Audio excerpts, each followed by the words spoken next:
Highline cuts down along the track, and then you can just see it settling in all through the pack. Now it's going to be the racing in the mid-pack. I think that was actually Nathan Allen that didn't get quite a good run, and Riley Jones, it might have been, that's looking to fight him, and now they'll settle themselves in, all single-filed out. Look at that high entry into turn number 3. They're trying to look after their tyres. That's what that does as well. They're not forcing the cars to do anything, and Harris is going to have a go here. Sends it deep on the brakes, and it's actually going to be Brian that lets him have it. So it's going to be Daniel Harris that leads us back to lap number 2 and down the back stretch for the second time. This is Paul Brian maybe saving a little bit of fuel, trying to extend the life of these tyres a lot further. Yellow flags out for the first time tonight.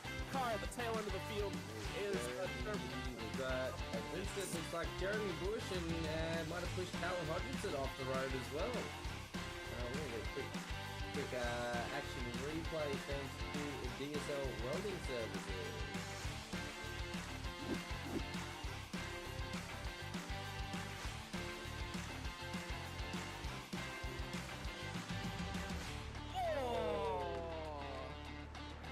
I don't think they knew there were 3 wide there. No, that has caused quite a decent crash. So did they make it through that first lap? They did. They survived the first lap. That's lap number 2 coming down to turn number 1 for lap number 2. So well done, guys. That's a great improvement over the first season, first round. That's who's inside. I'm actually curious. So there were 3 wide in the middle of the pack trying to sort themselves out coming through there. Taker's on pit lane. No one's actually come down for a splash top up of the fuel. If I'm at the tail end of the field here, I'm going a splash of fuel. So. Oh, would you pull in now and get a bit of a splash and dash while you've got the time? I mean, there's no reason not to. You're already at the back end of the pack, so that's already where it is. So it's actually Miles Burgess that is actually on the inside of Jeremy Bush. And he actually wasn't there. He was sort of had his nose there. He got a lot of damage from lap number 1. So a lot of things have happened to Miles Burgess. Things haven't gone his way. No, definitely not. There was we saw about 4 or 5 guys get caught up in that little incident, which, you know, if it was further to the front of the pack, we probably could have had a complete and utter field wipeout with an incident like that. Bounce off the wall and straight back into the field, so tricky racing. It's actually really tricky to get these cars. So I went back and had a look at where the damage from Miles Burgess actually came from. It's not actually from the incident with Jeremy Bush. It's actually from the initial jump. So these cars, the trucks are very, very difficult to get rolling. Don't have a lot of traction initially. They can kick sideways. That looks like that's the case with Jeremy Bush. That's actually where the damage from Miles Burgess came from. He just sort of got a really, really good launch and wasn't really sure. He's actually ended up making contact with the rear bumper of Glenn McLeod. McLeod was having a great run. McLeod actually got loose actually off of turn 4 as well, so we checked up Jeremy Bush, and that's what enabled the overlap, because it looked like it was a really weird incident, sort of actually a multi-layered incident. This is something Racing Tosco, so we'll have a look at. Worth going back and have a quick look live on streaming? May as well. We've got a caution. That's the benefit. We do have a caution. So we can probably have a look at the run here. Just a little bit. Yeah, have a look at Glenn McLeod is that blue car up ahead with the 84 on the side of it. Very loose, car's a little bit sideways coming off the turn before. Jeremy Bush is trying to look after himself. Remember what I said, keep yourself alive into that late race. So he just checks up a little bit, Burgess gets underneath him. I don't think Bush expected him to be there, and that's just what it is. That is oval racing for you, isn't it? I mean, there were 3 wide there. It's quite tricky, and I mean, I don't think Burgess knew that he was 3 wide as well, because he's only got the nose in there. The iRacing spotter and the way that all that works is it only sort of calls it when you specifically are 2 to 3 wide with somebody else. So if your nose is only alongside one other car, and that car's got a car to the outside of his nose, he knows that he's 3 wide, he knows that he's got a car underneath his rear bumper and a car on the outside of his front bumper, but nobody else will know that they're 3 wide. Oh, right. I did try and do a bit of oval racing again. Oh, here we go. This should be good. Yeah, no, it wasn't good.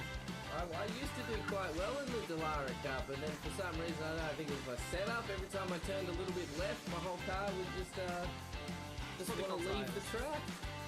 Yeah, I kept blaming cold tyres too, so. Indy cars actually suffer from cold tyres quite a lot. Stock cars is not necessarily cold tyres they really suffer from. It's more the rear will rotate on cold tyres, whereas Indy cars tend to push or back and the restart is underway. We are lap 7 of 100 after a small incident at the start of lap 2.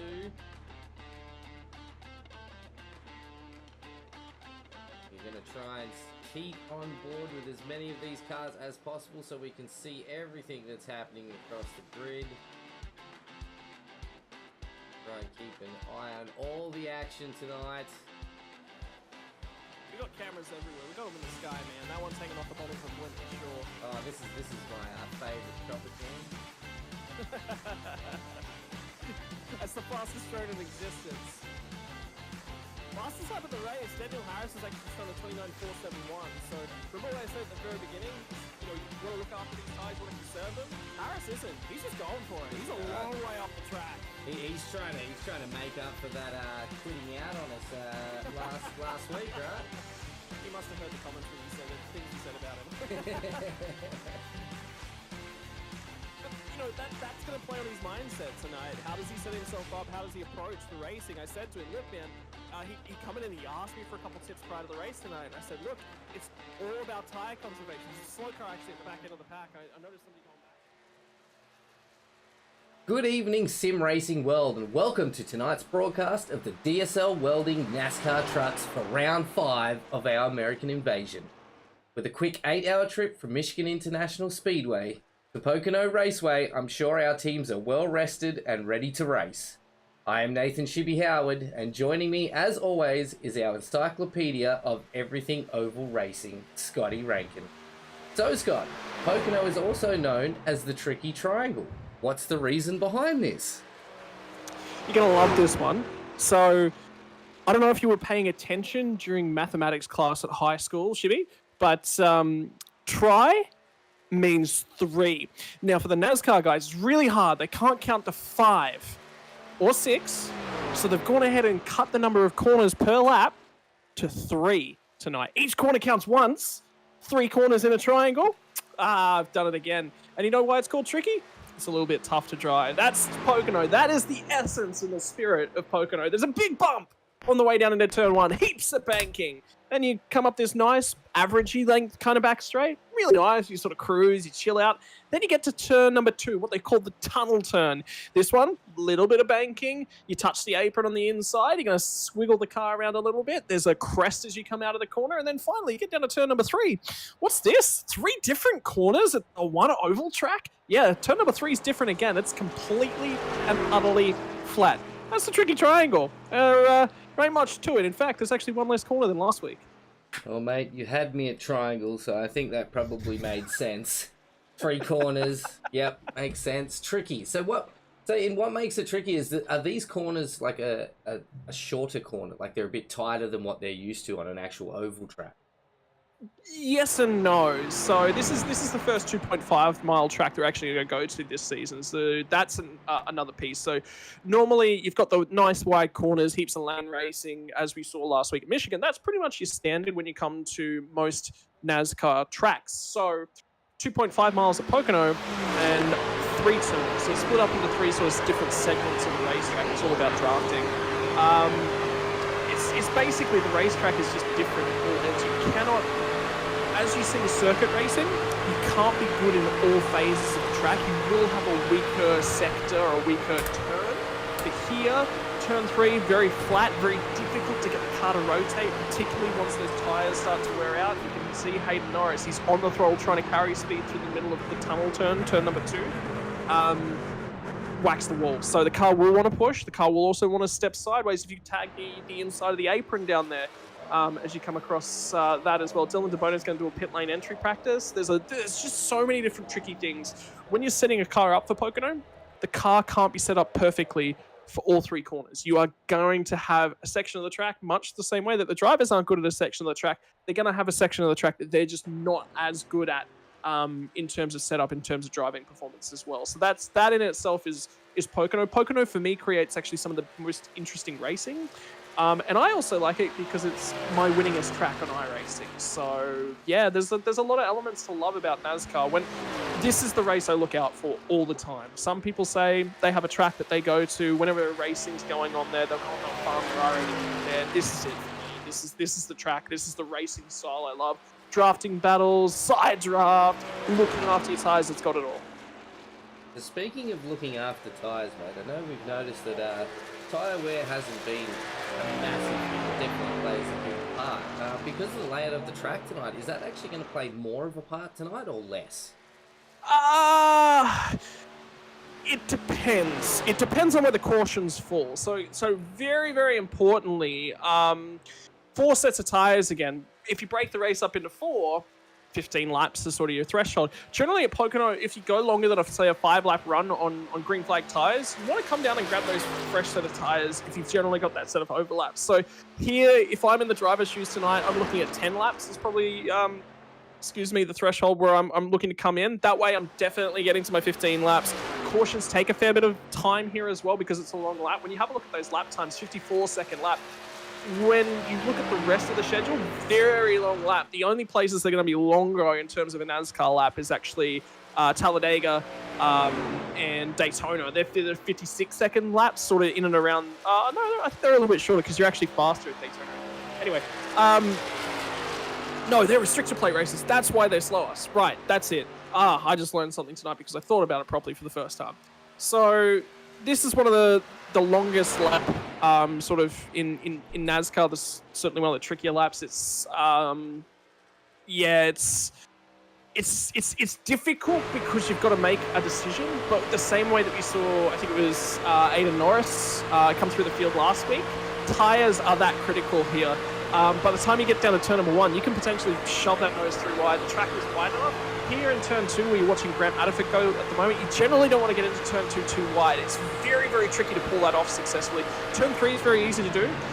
What you're looking for setting up and passing, you want to pinch them down towards this yellow line as much as possible at the bottom of the track. That's going to cut the momentum off. They can't float all the way out to the wall and keep the momentum up coming off of turn 3. And this is the longest straight on the racetrack. So you want to prioritize getting a very good exit off of turn number 3 to set up your overtakes. Generally, when you go down to turn number 1, you can't really dive bomb because there's a big bump there, right as you cut away. You can just sort of see the track changes color. There's a big bump there as you're trying to get down into turn number 1. So if you're in too hot, the car's already going to want to be pushing towards the higher side of the corner in the middle of the corner. That bump unsettles the car even more. So keep your eyes out for that tonight. That's a big, big feature of racing at Pocono. So as we're looking at the first corner here, mate, this is the entry to the corner. And if I could control the camera.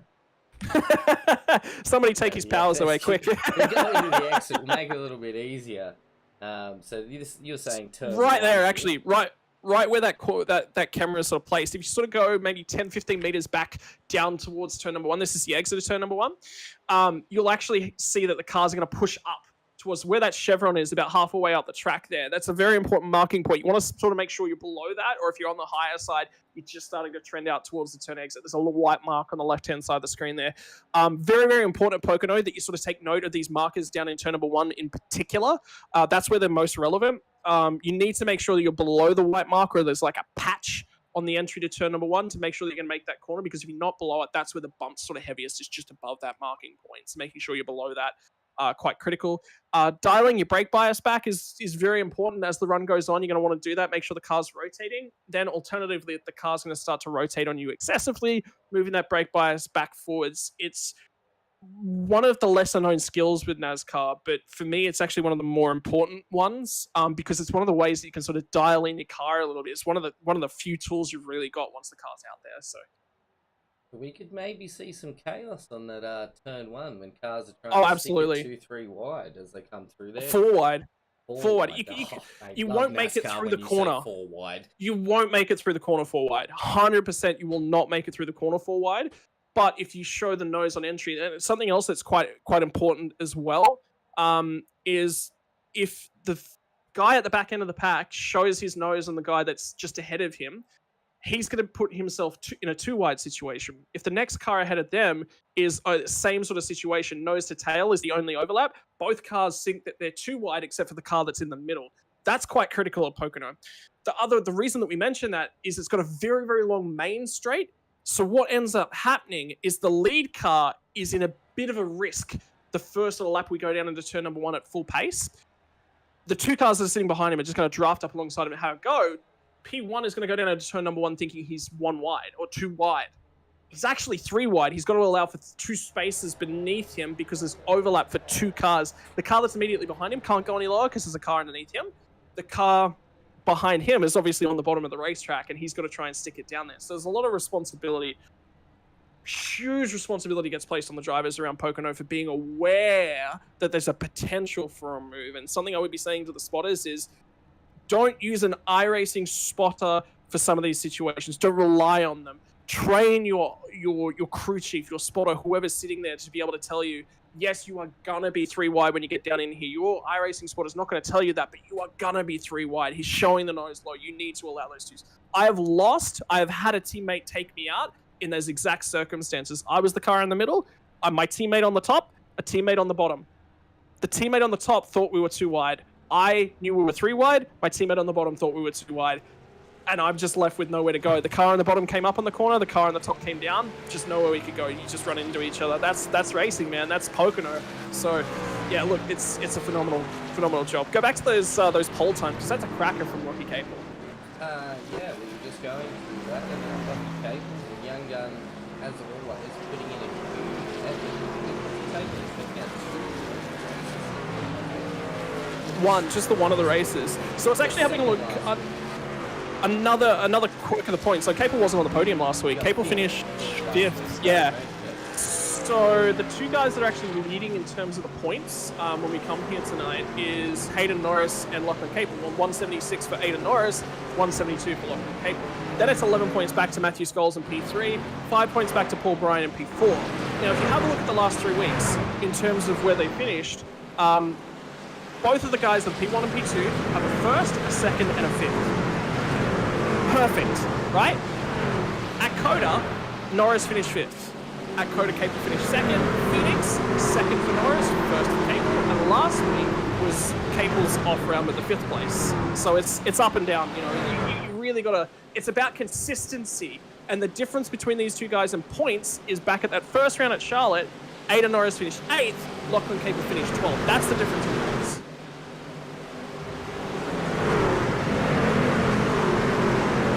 So it's actually not about winning every week. It's about finishing when you have an off week, get out there on track and score as many points as you can. And that's something I was trying to put to these guys. These guys are actually out leading the championship. They're a mile away. And there's the green flag. It's already out in the air. We're here in Pocono. This is my favorite racetrack on iRacing, baby. It is time to go NASCAR racing. Gotta turn left. Seriously, turning left is a lot harder than people may think, and I definitely they love NASCAR, but honestly, racing myself, and watching it is just as exciting.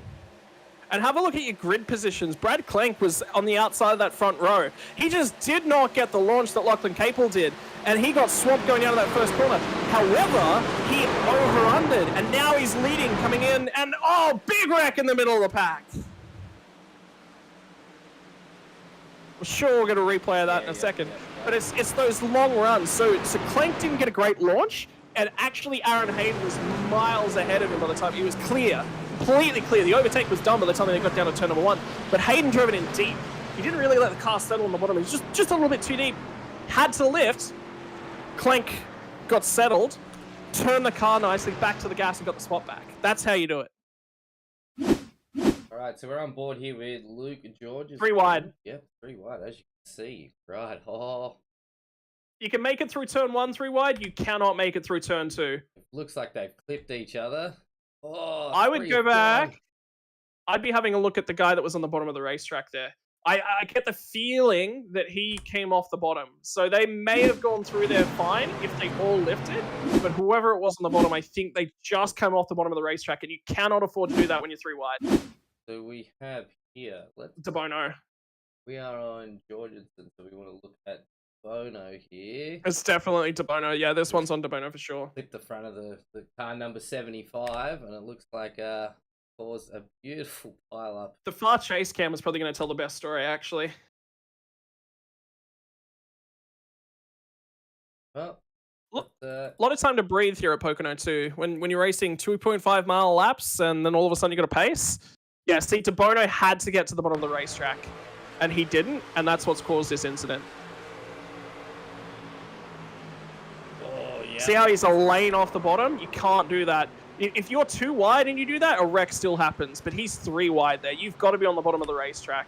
I gotta say though, a lot of guys managed to avoid that incident. Like there was still a fair few guys behind them then, so they did extremely well to get out of the way. Shows that their skill is improving every week because I think in the first race we saw one car go and then it was whatever else was left behind it just got wiped out. But that's Coda. That's sorry, not Coda. Charlotte. That is Charlotte for sure. Right. Yeah. So the thing about Charlotte, for some of these guys that are down the back end of the pack that actually slid their tires and overheated their tires, I'd actually be taking tires here.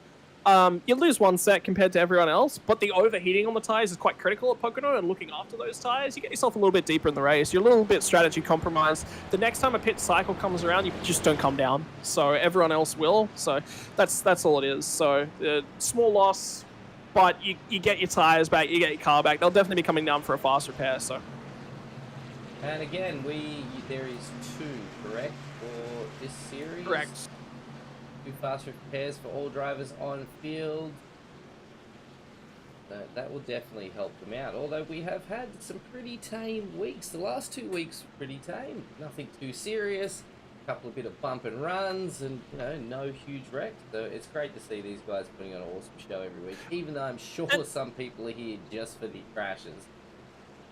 And look, to be perfectly honest, I mean, when you compare cars, you sort of compare them to V8 supercars. They're big, they're heavy, lots of horsepower, and it's all going to the rear wheels, which is not where the weight of the car is. So they are very difficult cars to drive. And something that a lot of people aren't really used to is racing door to door for many, many laps, and the little adjustments and things you have to make to your driving style to be able to do so. So this series is actually improving a lot of these guys' racecraft. They're thinking about their racing a lot more. You might be sitting here and saying, but Scott, I've seen a lot of wrecks week to week. But I say, yeah, but it's not the same guys that are getting into the wrecks. And it's these guys that are putting themselves out there a little bit more. They're testing themselves, and they're improving themselves as driver. And I think the proof is in the pudding. Mate, I do love me some pudding. And it is your birthday, so ladies and gentlemen, it's Nathan Howard's birthday here tonight. So can you join me? Can you join me in wishing Mr. Shibby a very, very happy birthday? How old are you this evening, Shibby? Mate, I'm old enough. Is the answer here. 87, baby, mate. 87. 87. Well, if you're 87, gee, what's that make you? Oh, you're an 87, baby. So you're, what, 5 years older than I am? 35? Yeah, man. 35. Yeah.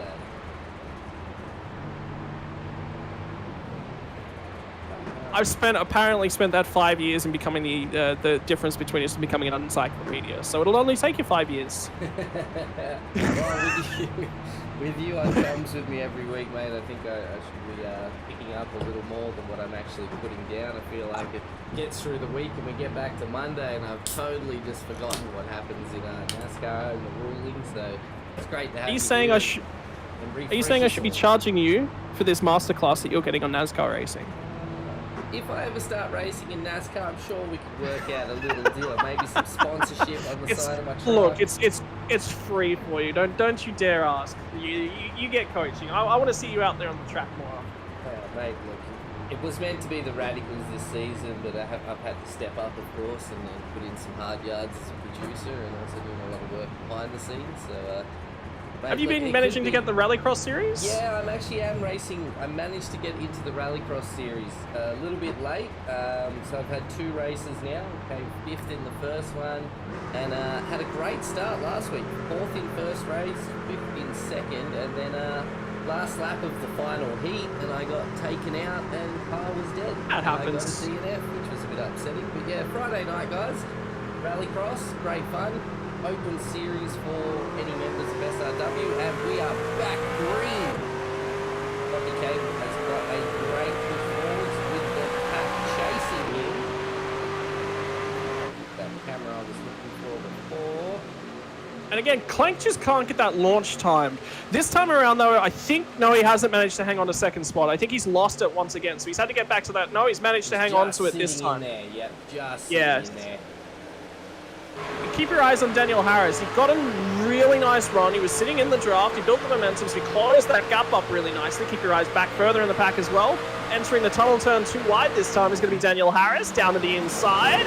Nearly gets clear on Aaron Hayden. Hayden's going to hang in there, but he's got the longer way around the track, and that means he can keep up more momentum. But now it's the long way around turn number 3. Dylan DeBono after he's run in the instant in the tunnel turn. And our first lap of green flag racing down the inside of the 117 of John McHenry. And what a run from John McHenry it is. That's, I think, the best I've seen him running so far in the NASCAR Truck Series. Mate, I think you're right. I think for a lot of these guys coming from completely different cars, this has been a great learning curve. Oh! That just poking his nose out. Yeah, so... Hayden Norris trying to get a bit of a sniff of fresh air. Daniel Harris has got an important lesson there in draft strategy. If you try and hang with somebody on the bottom side of turn number 3 and you get an even run with them, they're going to move back up to the top end of the track. Why are they going to do that? That's what the draft lane is. So he got a huge run around the top side of the track, did Aaron Hayden, cleared Daniel Harris again, and as Harris tried to slot back in line, Norris goes, hey, I'm nearly here. And basically, as he tried to slot in, Norris got there. So it's all about timing. Very close to causing an incident there, but that's racing there. Have a look further back in the pack, going down through too wide once again as Georgeson gets the move done. You've got Grant Matterford and George Minus also having a bit of a side-by-side battle. They are just all over the track in this backpack. The front track, Are they 3 wide? Yeah, it looks 3 wide. They are 3 wide. Yeah. Now they're slotted back in now, so. Try and get some advantage. Yeah, they're slotted back in. You can see the difference there with the front of the pack just leading off like a train, and that beautiful shot in the background there of the whole rear pack just spread out across this track.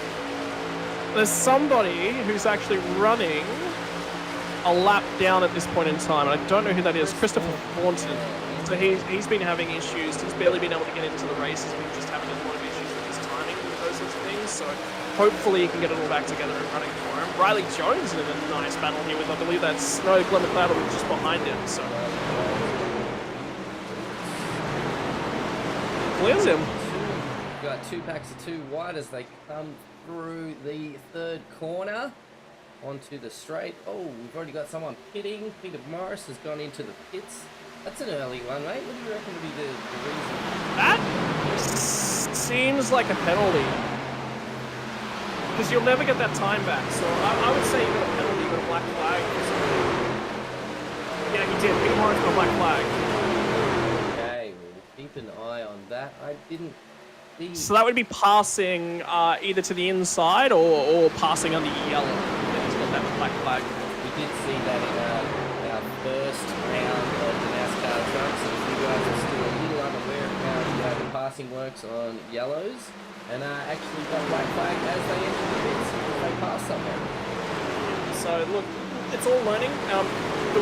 What we're trying to do here with the Sim Racing World NASCAR Truck Series is we're trying to create a space whereby the first time something like that happens, you're probably not going to get too punished, but if you keep sort of repeating the errors, the goal is, this is a rookie, an entry-level series. If you want to learn NASCAR and you want to race some guys that are still learning NASCAR as well, this is probably the place that you're going to come. The truck is probably the best car to actually learn it because it's very close, very tight racing, and the setup and the way to drive the cars isn't as quirky as the art of NASCAR, which iRacing considers to be entry-level. So if you are looking for somewhere where it's dipping your toes in the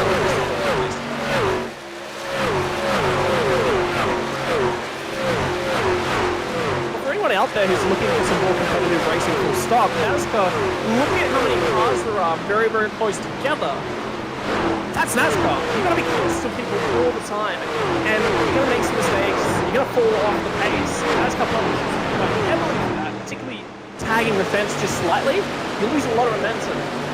But if you're going to learn in a lead with faster pairs in it. Make that mistake. Don't be afraid to go out there and try and push for that little bit of pace. Try and go too hard. I had to learn the hard way how difficult it was to race, and it took me a very, very long time to understand how to look after the tires, how to drive the car. But I had to make those mistakes before I could get to the level where I'm at now.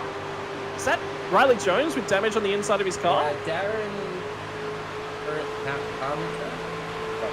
Darren Palmer. Yeah, so he's had contact. haven't seen anything come up. The hard thing is the way this works, as I explained before, unless they fully have a big doesn't just come up as Madison again involved in something. So that's his second fast repair of the night. So he's got no mulligans left over. Let's find out what happened there, as of course they're going to get a yellow flag, a caution flag out again. So let's go back and have a wee look here, mate, and see.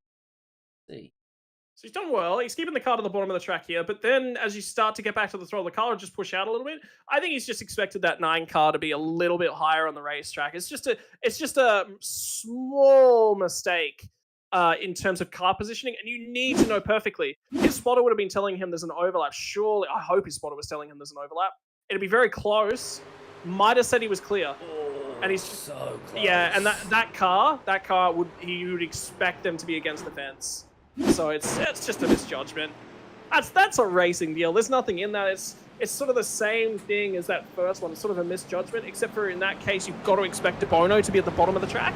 In this case, it's the same thing, but in reverse. You've got to expect that 9 car on the outside to be against the fence, because that's how you race these things. You need all of the track to get the turn properly, and Grant's tried to pick up the throttle, tried to get back towards the top side of the racetrack. That's racing, man. That is racing. We also see it in all the other leagues, you know, especially the V8 supercars. It is so easy in such a big, wide car to think you're clear, and you might be clear, but by a few centimeters, and you move that little bit that you think you have, and there's a car, but it's all of a sudden just appeared there. It is racing, yes. And it happens in each series. So when you compare sort of series and what's going on, everyone's diving to pit lane. Everyone is diving to pit lane. It's all that happening. Oh gosh, voices that come in. Except for Aaron Hayden. So anyone who doesn't... Field. Wow, or whole field except Aaron Hayden. So Hayden will have a spare set of tires left over for the next couple of cautions. So he's in a really good spot in terms of late race strategy. The problem is, this is going to take a very long time for it to play itself out. For Hayden, Georgeson, Minus, Barry Hodges. So there's 4 cars that have gone through here. The problem, though, is that if that caution doesn't come, say, within 5 or so laps, he's just going to disappear. Cars are going to be looking to get by him. And guys with fresher tires aren't going to realize how far down. Have a look at the race off of pit lane as well. That is so key. On it as much as I can, mate. Watch. There's so much going on here. All these boys are flowing out.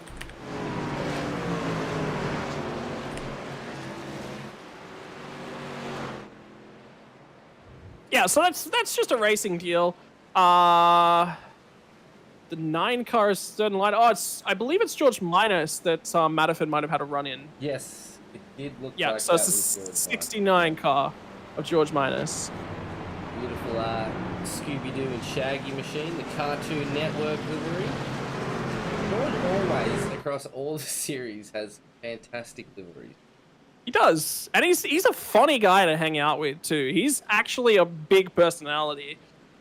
Well, let's hope that he can get on the podium tonight and join us in the comms box and show us how much of a personality he has. I mean, stranger things have happened. Have a look at the podium and how mixed up it was last week.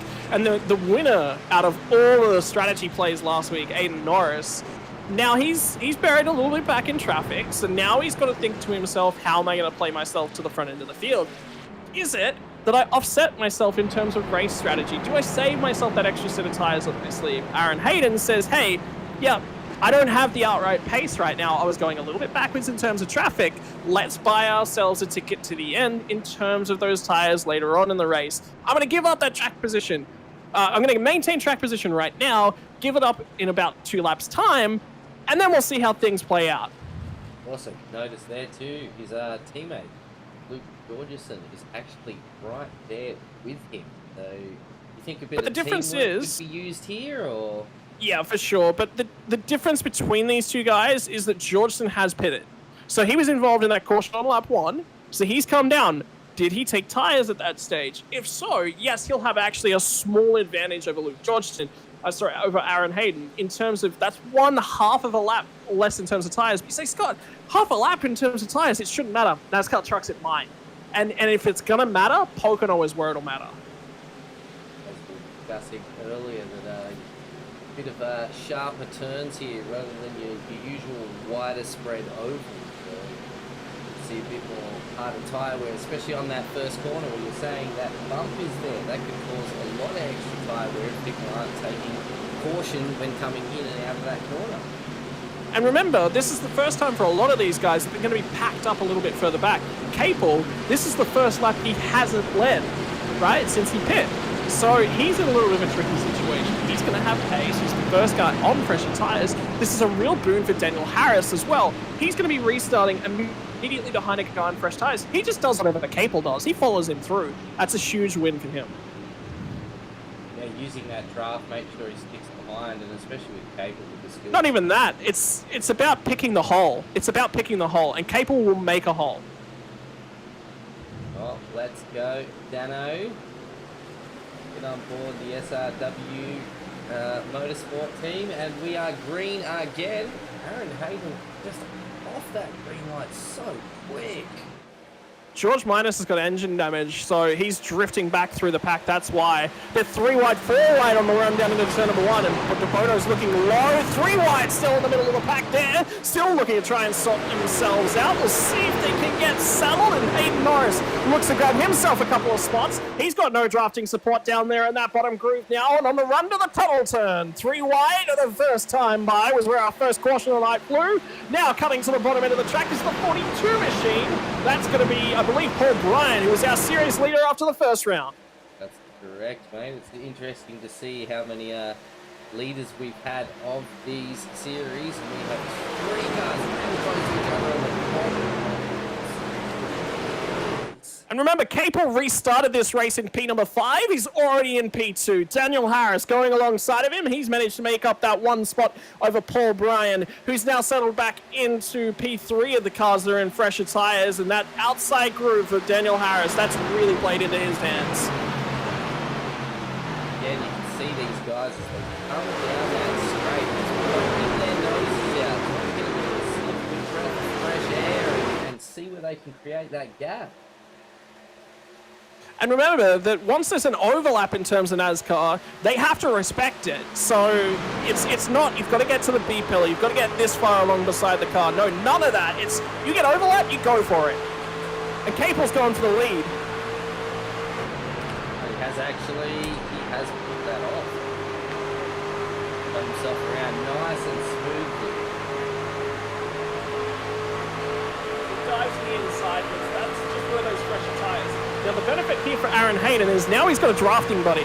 If he can just hang with this lead too, if he's been sitting on his tyres and really looking after them, look at how, even though he got Capel was so much quicker coming off the corner, he's coming back at Capel by the time they get down to turn number 1. Now Daniel Harris has got to be careful because the car ahead of him's worse tyres. Look how tucked up in behind that rear bumper he is. He shows the nose very early here. I'd be backing up the run. Look for the run off the corner, sure, but don't be at his rear bumper. So he's underneath him now. He'll shift him up the racetrack. He's got the fresher tyres. And this is where Hayden's in a real risk management stage. Yes, you want to hang on to this thing. Yes, you want to hang on to these spots, but you're going to have to get them up. You just don't have the tyre quality. So when and where do you let go? And have a look at this pack. That's formed out of this same decision as well. 2 lines of 3 wide. Absolute beautiful racing in the car. 56. 576. That's Brad Clank had a huge moment coming off of turn number 3. As well. Matthew Scholes has gone straight into the pits then. So it's a pit lane entry. It's so close to the exit of turn number 3. And you can see Minus in behind. He's gone from the front of the field to the back of the field. That's all from the engine damage he had. He just nosed it into the wall and he lost so much RPM and so much horsepower. And he went backwards so quickly. Now he's forced to make this stop. He doesn't get a choice here.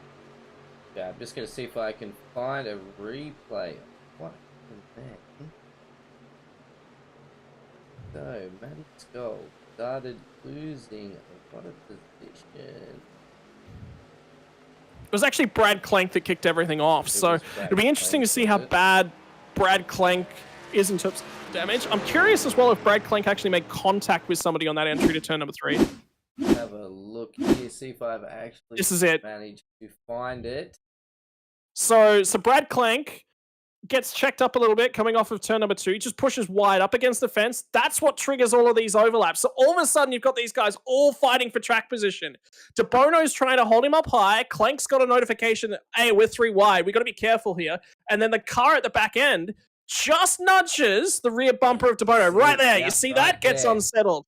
But the car on the bottom is the one that causes the issue. I wonder, yeah, just caught and just tripped over Brad Clink, and Skulls is the one that pays the price. Lucky, you can see as well, tiny little bits of movement with these trucks, and a tiny little clip causes huge unsettling issues. And that's just from Brad Clink. Remember, Brad Clink made a mistake. He picked up the throttle slightly too early. The truck just wasn't rotating enough, and it causes all of that. That was from the run from the short shoot between turn 2 and turn 3. And have a look at Cable and Harris here. So if I'm in Cable's shoes, I'm happy. I'm comfortable. I'm going to sit on my tires. I actually kind of want Daniel to go ahead of me. I want him to lead out. I want him to put pressure on his tires, because we know one thing about Daniel Harris. He's struggled to hang on to his tires over the last few weeks. We have seen that. That is correct. He does like to push hard. He's not really hard to sort of sit back, but I think that's sort of where the learning factor comes in with these different vehicles. How quick the tires actually can get extremely worn down just by pushing that accelerator, 20%. It's all about tire scrub. It's the accelerator, yeah, sure, it matters, but it's how much you're working that wheel. If you're working that wheel back and forth, or what they call sawing the wheel, as in working like a wood saw, those 2-man wood saws that you see hiking down the lumber in the woods, sawing at the wheel back and forth on the wheel, that's bad. Or is it good? Because that means the rear end of the car is rotating around nice and smoothly. That means you're not putting as much load on the front side. So sometimes it can be a good thing. It's just how you manage where the weight is positioned. I'm starting to believe my own, the moniker you gave me. Compared to anything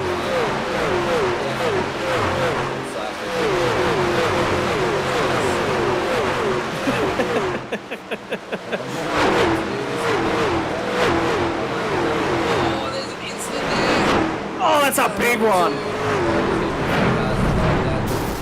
I just hope Grant Matterford's not involved. Looks like Tom Neal and Daniel Weaver have sort of ended up in the back of that. So we will, it looks like they are going to pull a yellow for this incident. Some guys did quickly look like they made a dash for the pits at the back of the field there. Is that a wise? You can't pit yet. You can't pit yet. There's guys pulling in. The pit lane isn't open. The pit lane's closed. So if the reason these guys will be pitting, have a look at the car that's just entering pit lane in the top right-hand corner of the screen. Just went behind the logo up there. Crabbing. What will happen is these guys will get what they call an end-of-line penalty. I'll tell you what, that looks like Grant Matterford at the back of it. So I think his night's done. He's burned both fast repairs so far. Oh, yeah, his car's on fire. His engine's just gone. It's That's it. It's over. Lucky. All right, let's get back and see if we can see what happens. We might have to go. It's all over. We're gonna go. It's already happened by there. Yeah, I've got to go a bit further back. As I said, bit hard to spot where these incidents happen. So looks like we're gonna start off from this corner.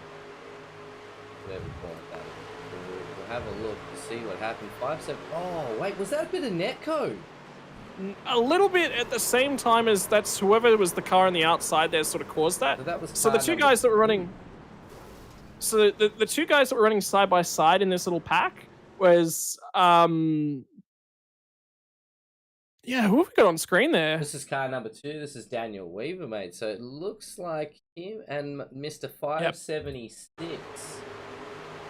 So Weaver gets a good run, but because, remember, these guys are too wide. So Clank's backed it up. He's got a heap of run, and Clank goes to shove it through the middle too wide, and the gap closes as you get there.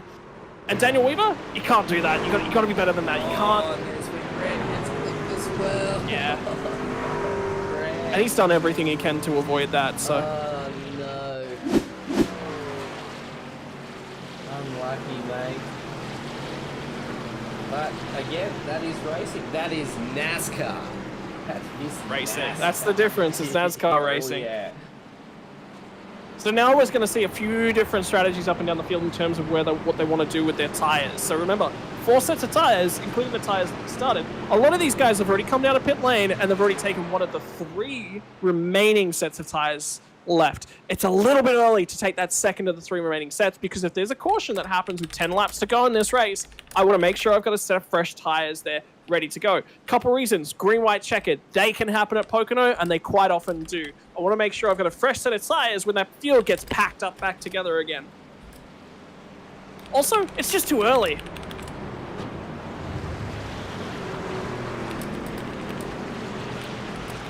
Sorry, mate. Keep going.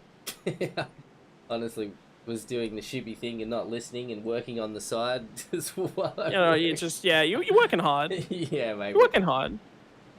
For those of you who haven't done a broadcast, you might be sitting there and going, it's easy, right? You're just streaming your screen, you're just talking about it. It's not that simple.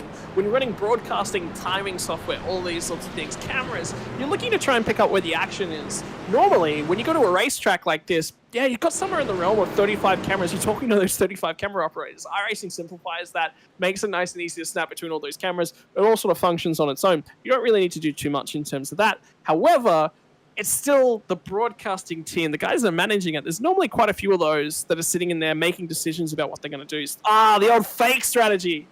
That's what they're weaving back and forth. Yeah, do you want to pit? Don't you want to pit? That's throwing the dummy. That's to use the football term, the rugby league term. That's throwing a dummy. That is throwing a dummy. I've seen some great incidents come off those fakes too, where guys have actually ended up hitting the pit wall because they've gone in with the fake. Like, yes, but they've gone in, and then they pull out and bam, straight into the pit wall. Yeah, but at the same time, the guys that are leading as well, they can just drive straight into it because they misjudge how quickly the car's going to rotate back out. So, yeah, but in terms of Shibby, like, you do an amazing job, man. Like, I do want to mention that. Like, you keep the cameras going, you're fiddling around with the cameras, and all that sort of stuff. It's tricky. There's a team of people that does this at a racetrack. There's not just one guy, and you're doing it on your own. You're doing a great job, brother. Thanks, buddy. I must say, the nights where I am just behind the scene and I'm the little voice in your ears, a lot easier to deal with everything else going on the scene because, you know, we're trying to keep up with race incidents and make sure the stream's all running. Oh, so am I broadcasting on my own and you're my conscience? Yeah, yeah, not today, but in most cases, that's probably the way you could look at it. Like, I'm the little Jiminy Cricket that sits on everybody's shoulders and whispers to them to do bad things. I mean, do the correct things. Oh, gee, Pinocchio, I really don't think we should do that. Yeah, sounds about right. Yeah, so thanks so much, man. It's great to be on comms with you. It's great to let my voice be heard a little bit as people just hear Nathan Shibby Howard throughout the rest of the streams, the broadcasts through the week, and it's great to actually be heard a little bit and have a chat and get involved. So I do very much enjoy it. Now, Steven, pace car. Watch this. Watch this. The pace car dives off. Green flag comes out. Now, that's how little time you have on the restarts here at Pocono. Start there. Sorry, was that Hayden Norris? It was Hayden Norris. Might have been. Clipped the back of Daniel Harris on the restart. Oh, big accident down the tail end of the field. We're back on a caution. Oh, we've got a car. Oh, that car's not looking good. The car number 7 there. I don't think there's a big one. There was multiple cars rolling on the way down into turn number 1. All right. Well, while we get another yellow happening, let me get down through all the events. All right, so I've got a event starting with Mr. John McHenry, and he is already in the pits. So, yes, it could be another driver out for the night. We've already lost 2, so we've got Gary Redcliffe in there as well, and his truck does not look happy. So we're going to have a look at this replay and see what happens. That'll be on drone camera for a second. We've got Steven Sinkovich in YouTube chat. Blah, blah, blah. Yeah, Nathan works hard. Go, lads. Thanks for your support, Steven.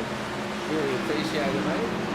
That's the man that pays the bills right there. You better thank him for the support. Yeah, he does. He's great. Steven and I work very hard next to each other in all this. So Let's see what we can see here, mate. So we are riding on with John McHenry, and as you can see, it looks like there's been... It's just nothing. That's a racing incident. You can't pin that on anyone. It looks like they are. But then, the rest of the field. Oh my gosh. What an angle to catch that. What an angle. One of the perks of NASCAR that you don't get in the other series is you get to see crashes like that. I wonder who that was. I would like to get on board. I think it was Nathan Allen. Right. Yeah, it's the men ups. Get on board with Nathan Allen and see what we can see here. Because, come on, where's the button?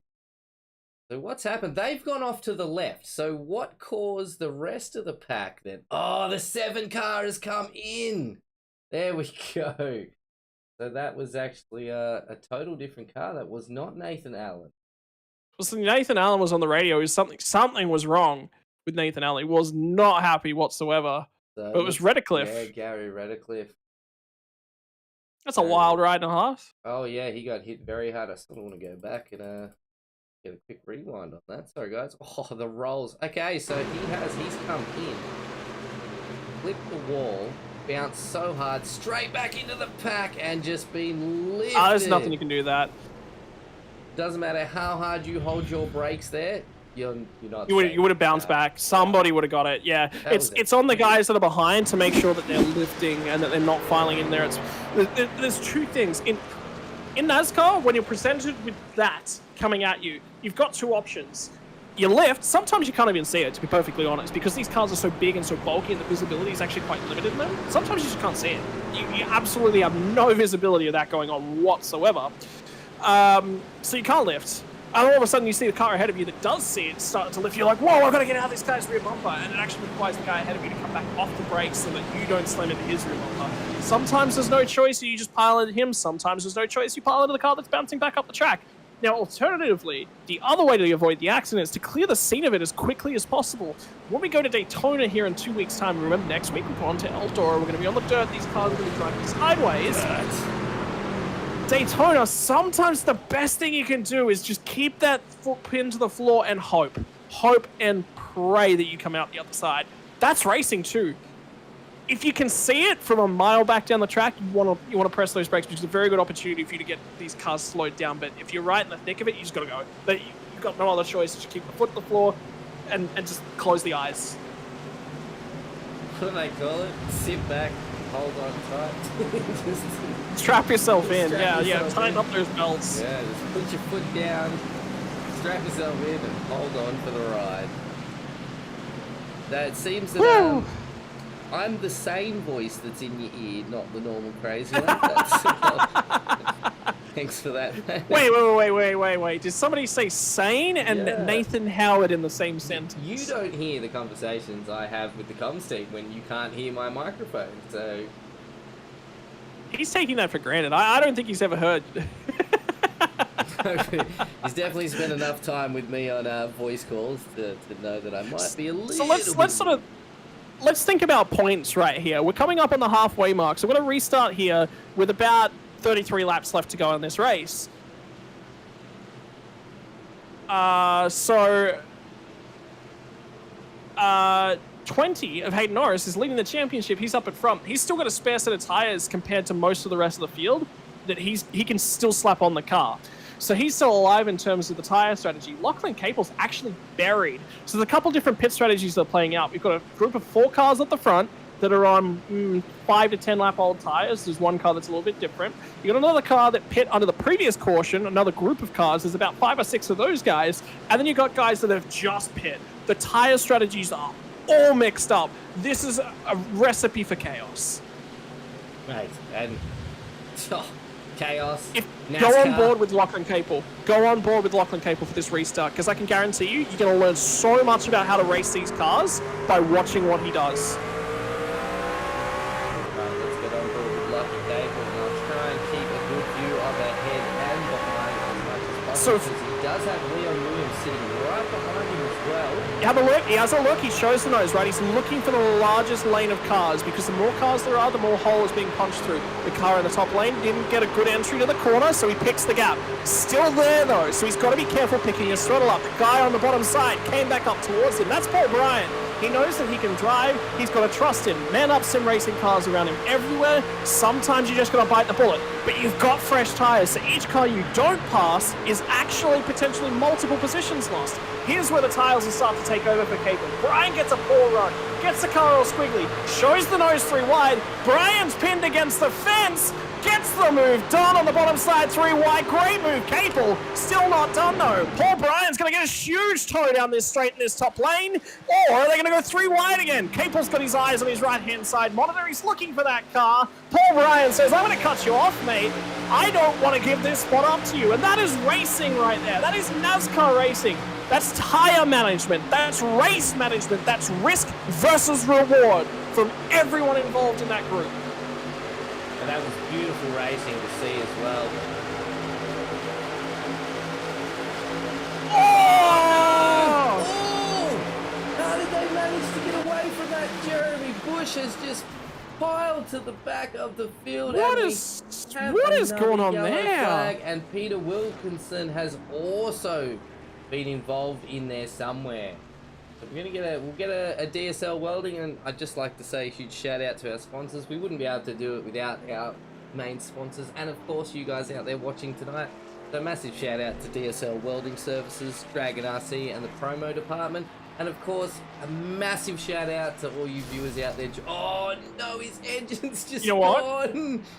No, massive shout out to you viewers out there. If you're enjoying this, please hit that like button, share it with all your friends and family, and help support SRW TV. But it looks like Peter has blown his engine there. Oh no, that's a game ender unless he still has a fast repair. We're gonna get quickly on board here. Oh, that's so... Okay, so have a look at Chris Thornton. Because Capel cuts him off, cuts off the run, and Thornton comes up the track as the exact same moment that Bush comes down. And Bush can't see him. So with these cars, you have a tiny little mirror on just beneath your left eye lane. Because the left-hand side drive, that's what they drive in the US. The left-hand side drive, you have this tiny little mirror just sitting next to you. What was that? It's way back up at turn 1. We're miles past it now. But basically, it's Thornton. Thornton comes across at the same time as Bush does. They sort of go for the same bit of racetrack. So this is where we're at. Oh, yep, you can see.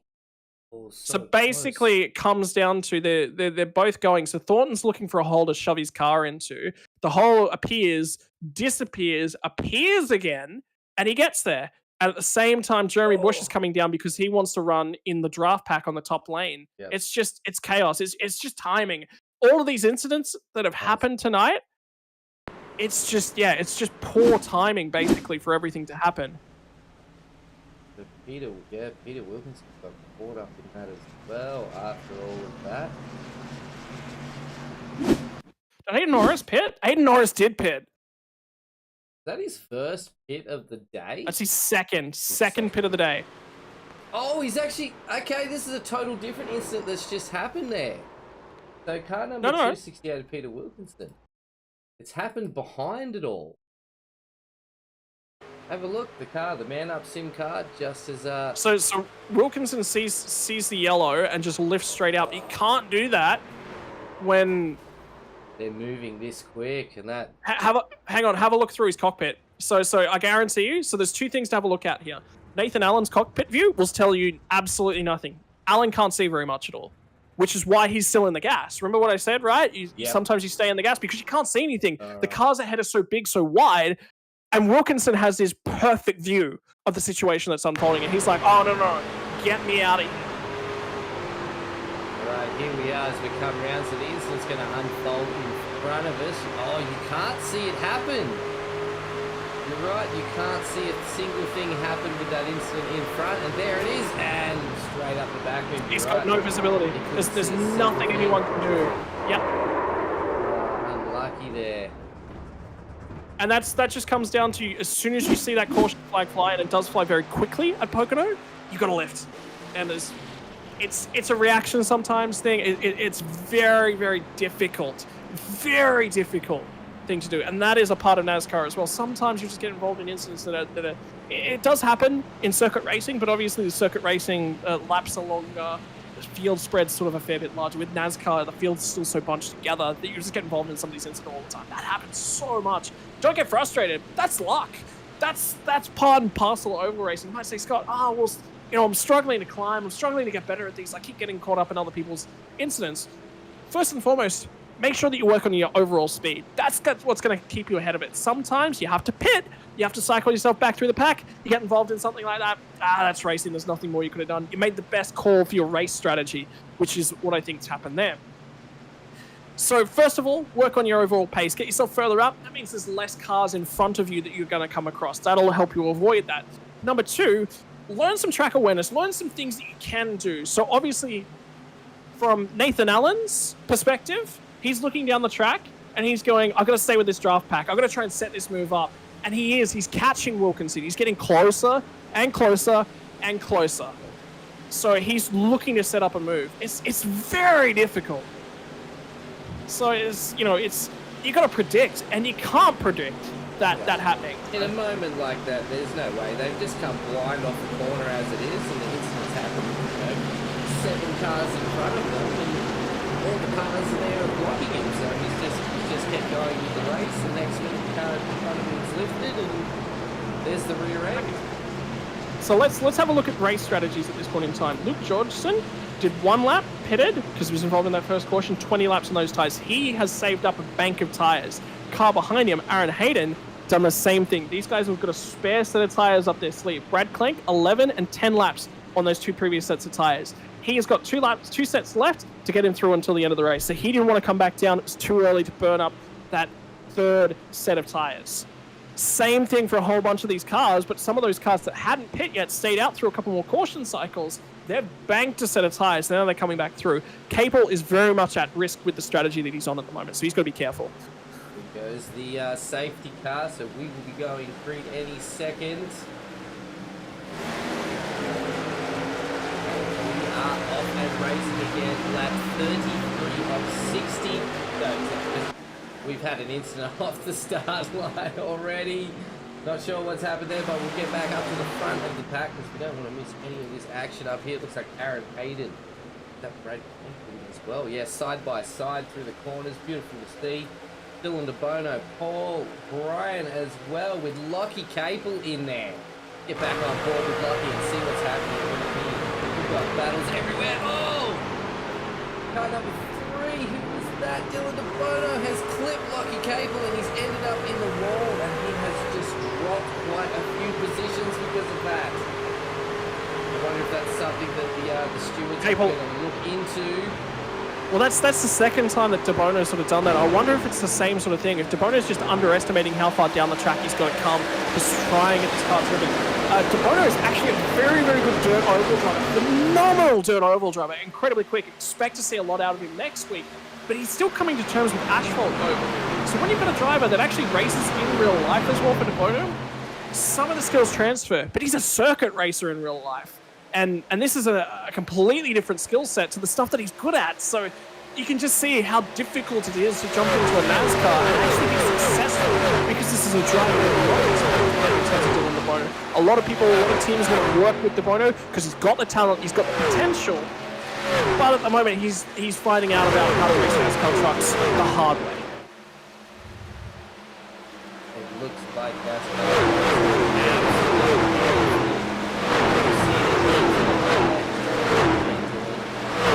not just as easy. I just heard someone fall on the exit of turn 3 there. Stay green.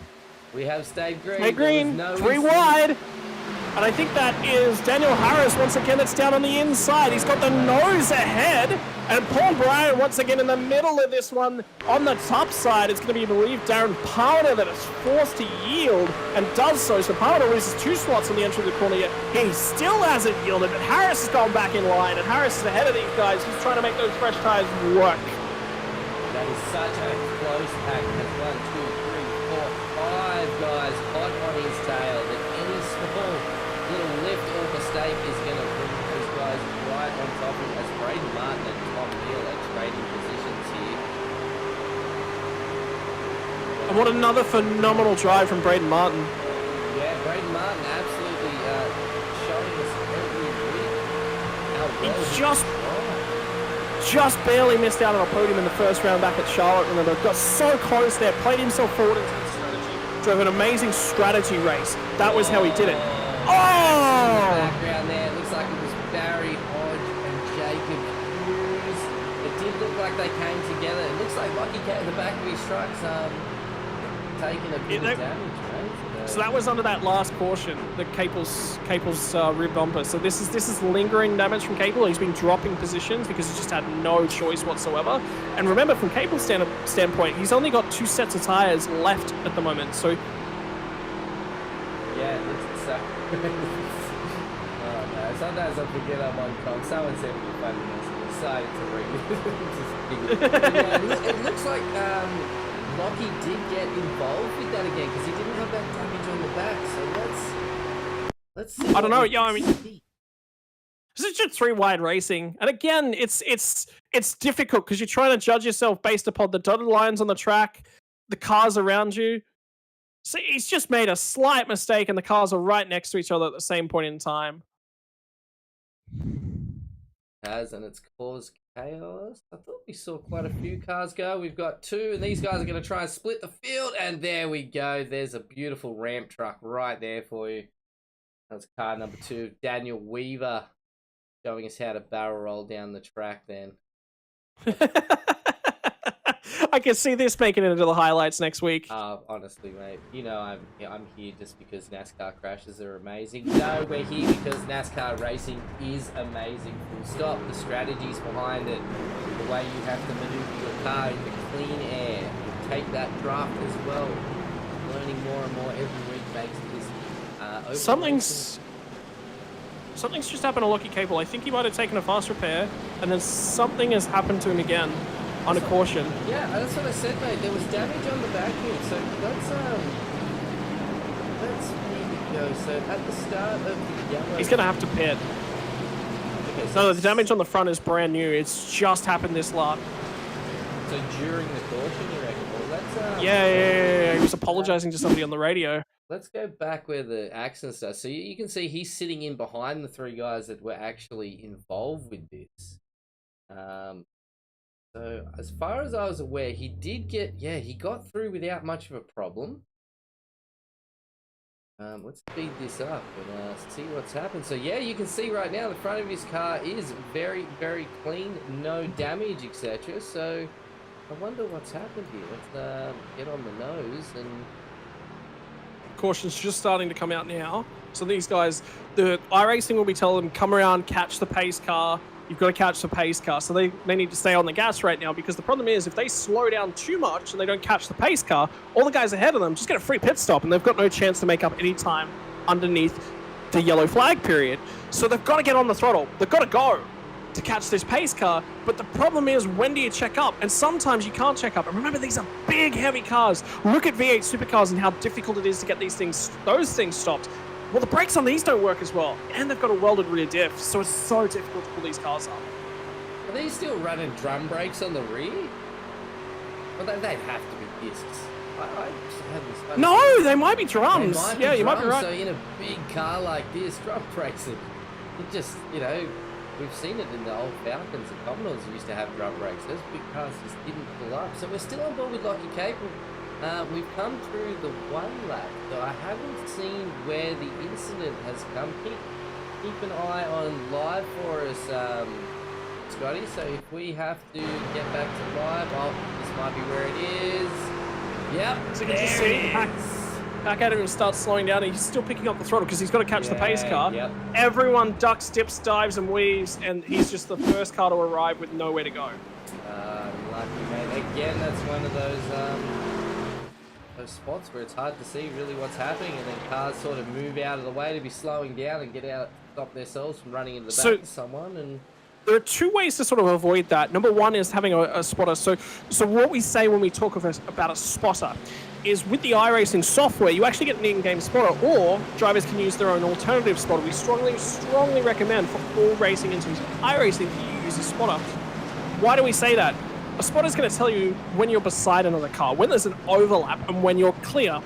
Now, that doesn't happen in terms of circuit racing in real life. But when you're racing at the speeds that you are here, with so many blind spots here, on oval tracks, it's actually also very, very easy for one spotter to sit in one place and tell these drivers when they're clear as well. It's a circle track. It just goes round and round in circles. It's much easier to see than all these tiny twists, turns, up over hills, down over valleys, those sorts of things. So it's actually very easy, something that's sort of evolved with oval racing in the States. And the other thing is, well, if you mess it up, the consequences are much, much higher because the speeds are higher. So it's actually a safety feature for the drivers. iRacing started off as an oval game built out of the NASCAR racing games that they used to have the license for back in the early to mid 2000s, and then iRacing evolved. Still got a little bit of licensing with NASCAR. That's why these are the official NASCAR Gander trucks. Oh my word. Are you seriously bringing that up on the screen? I just saw that. I don't know what you're talking about, mate. I'm not sure what you're actually talking about. We might have just had a bit of a glitch in OBS there or something. The overlay just played up a little bit. My hair isn't green anymore either. I actually just dyed it black the other week. So anyway, but it's a safety feature. So iRacing built it in as a part of the software. And now it's actually used by a lot of drivers, and drivers run their own. What I do to prevent myself from getting involved in those sorts of incidents, I run a track map as well. And I run a software called Crew Chief, which is what most people use for their spotting. Quite good, because Crew Chief also has additional built-in features that tell you fuel burns, lap times, gaps to the car ahead, you're closing, you're making time, and some fun tidbits that they sometimes say to the driver. Like nice sweary messages to tell you really how much of a mistake you've made. It swears at you. Yeah. yeah, absolutely. Like, what the bleep are you doing, mate? Come on, you're better than this. Mate, I feel like I need that. It'll probably push me to get better and better. Anyway, we are back and we are green. We've got Brad Clegg, who's now in the lead, Daniel Harris in second, Paul Bryan in third, Braden Martin in fourth. So again, Braden is right up there, as always, really pushing for that podium finish. We've got Hayden Norris in there sitting fifth as well. With Rick Norris just about ran the wall down coming off of turn one. He ran the car as high as he possibly could. There was millimeters between him and the wall, and the same there again. And Braden Martin was just pinned down so low, so you can see the momentum. Braden had to lift. He just didn't have the tires looking after him to be able to hang on to that one. And, well, now Hayden Norris is clear, and that's NASCAR racing, baby. That's how you get a move done. Harris is right on the back of flat Brad Clegg. Paul Bryan sitting right behind them as well. Coming right into this corner. Can he get this done? He's taking a nice low line. Who's sitting on the fresh tyres out of these ones, mate? It might look like Brad might have Harris. Tyres, so yeah. So Brad Clegg has been on these tyres since lap 22. Daniel Harris and Paul Bryan both since lap 26. These guys are on fresher tyres. Hayden Norris is lap 31, so he's got the freshest tyres of this group. Big difference coming through that corner. We have 4 wide at the back of the pack. Have a look at Glenn McLeod and Chris Thornton's on the wide, and then Dylan DeBono is going to shove the nose in there too wide. Nearly made contact with Thornton. Thornton gets away from it. Thornton's got a huge deal of momentum in the middle of this corner, and they've got the draft lane on the top side here, so expect Thornton. And you can see it as they come off the corner. He's got the momentum. DeBono gets a great run, shows the nose to the bottom line. Dylan DeBono, he's going to send it down deep into turn number 1. And remember, there's still 19 laps to go. DeBono doesn't quite get there. Very deep into the corner now goes the car on the high side. DeBono's going to drive it off the nice bottom side of the track. Really gets a good drive, and now somebody else is trying to show the nose through right in DeBono. And look at the runs to the high side. Trying to pack it all back up. Chris Thornton got clear, trying to go with Glenn McLeod up ahead of him. Well, I think we were talking about a podcast. That's what it felt like to me. There was a podcast here in the SRW chat. All of a sudden, the race broke out. Well, the podcast must be from the After Dark Sim Boys. That action absolutely closed in for DeBono. He is surrounded by the After Dark Sim Boys right now. There's nowhere to go. He's just trying to pick his lane. He's got his run, he's got his moves finally worked out. Chris Thornton was in the right lane at the right time, and now he's going to lose a spot to Aaron Hayden, who's on fresher rubber right here. Or actually, they're on the same level rubber. So this is the first of the guys that are on the freshest rubber. Actually, Lachlan Capel's back up to 6th position. A fast repair in the hole, a fresh set of tyres in the hole, and a whole bunch of track positions starting to come the way of the 16-year-old. Car swings to the low side. That'll be Dylan DeBono back down in the pack once again. Oh, no. I saw Mr. Daniel Harris having issues. His car started moving down the timing carriage. I thought he might have dropped out or we've had some connection issues, but it's great to see that he's still out front pushing. Have a look at Capel. So Capel takes a higher entry there, tries to get back down to the bottom of the track and get back to the throttle earlier. He gave up entry speed for exit speed. Still doesn't quite get there though on Riley Jones. He'll attempt to move down into turn number 1. And this is fresh tyres versus old tyres, because actually it's Riley Jones and Lachlan Capel, the newest tyres on the track, and they're the head of the steam coming forward in terms of the pack. And Thornton has now managed to get clear of Glenn McLeod, trying to go down the outside of Jeremy Bush. And it's tyres versus tyres at this point in time. Got to have the freshest rubber underneath you at the right time to win the race.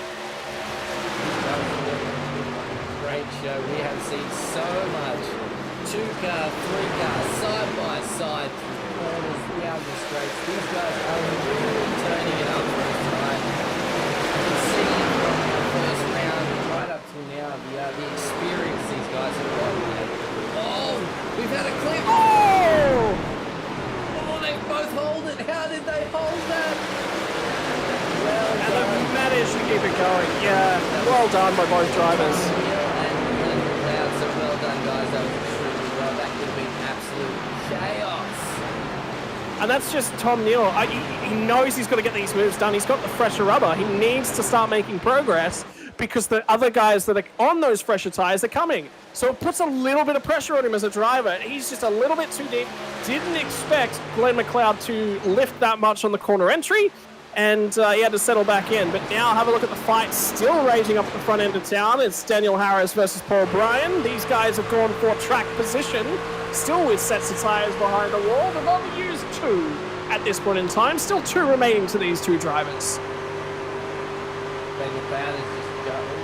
Leon Williams are battling the back of the pack as well for PCE and security. Leon Williams actually up 7 positions, willing to hold that spot from Glenn McLeod.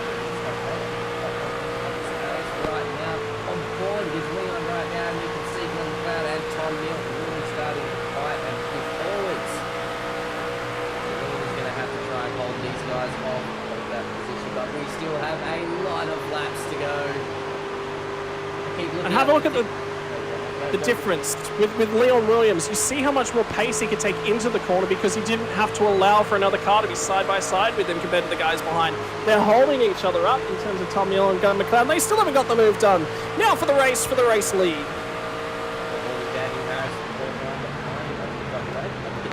Capel as well. Lucky Capel making the move down on the inside there.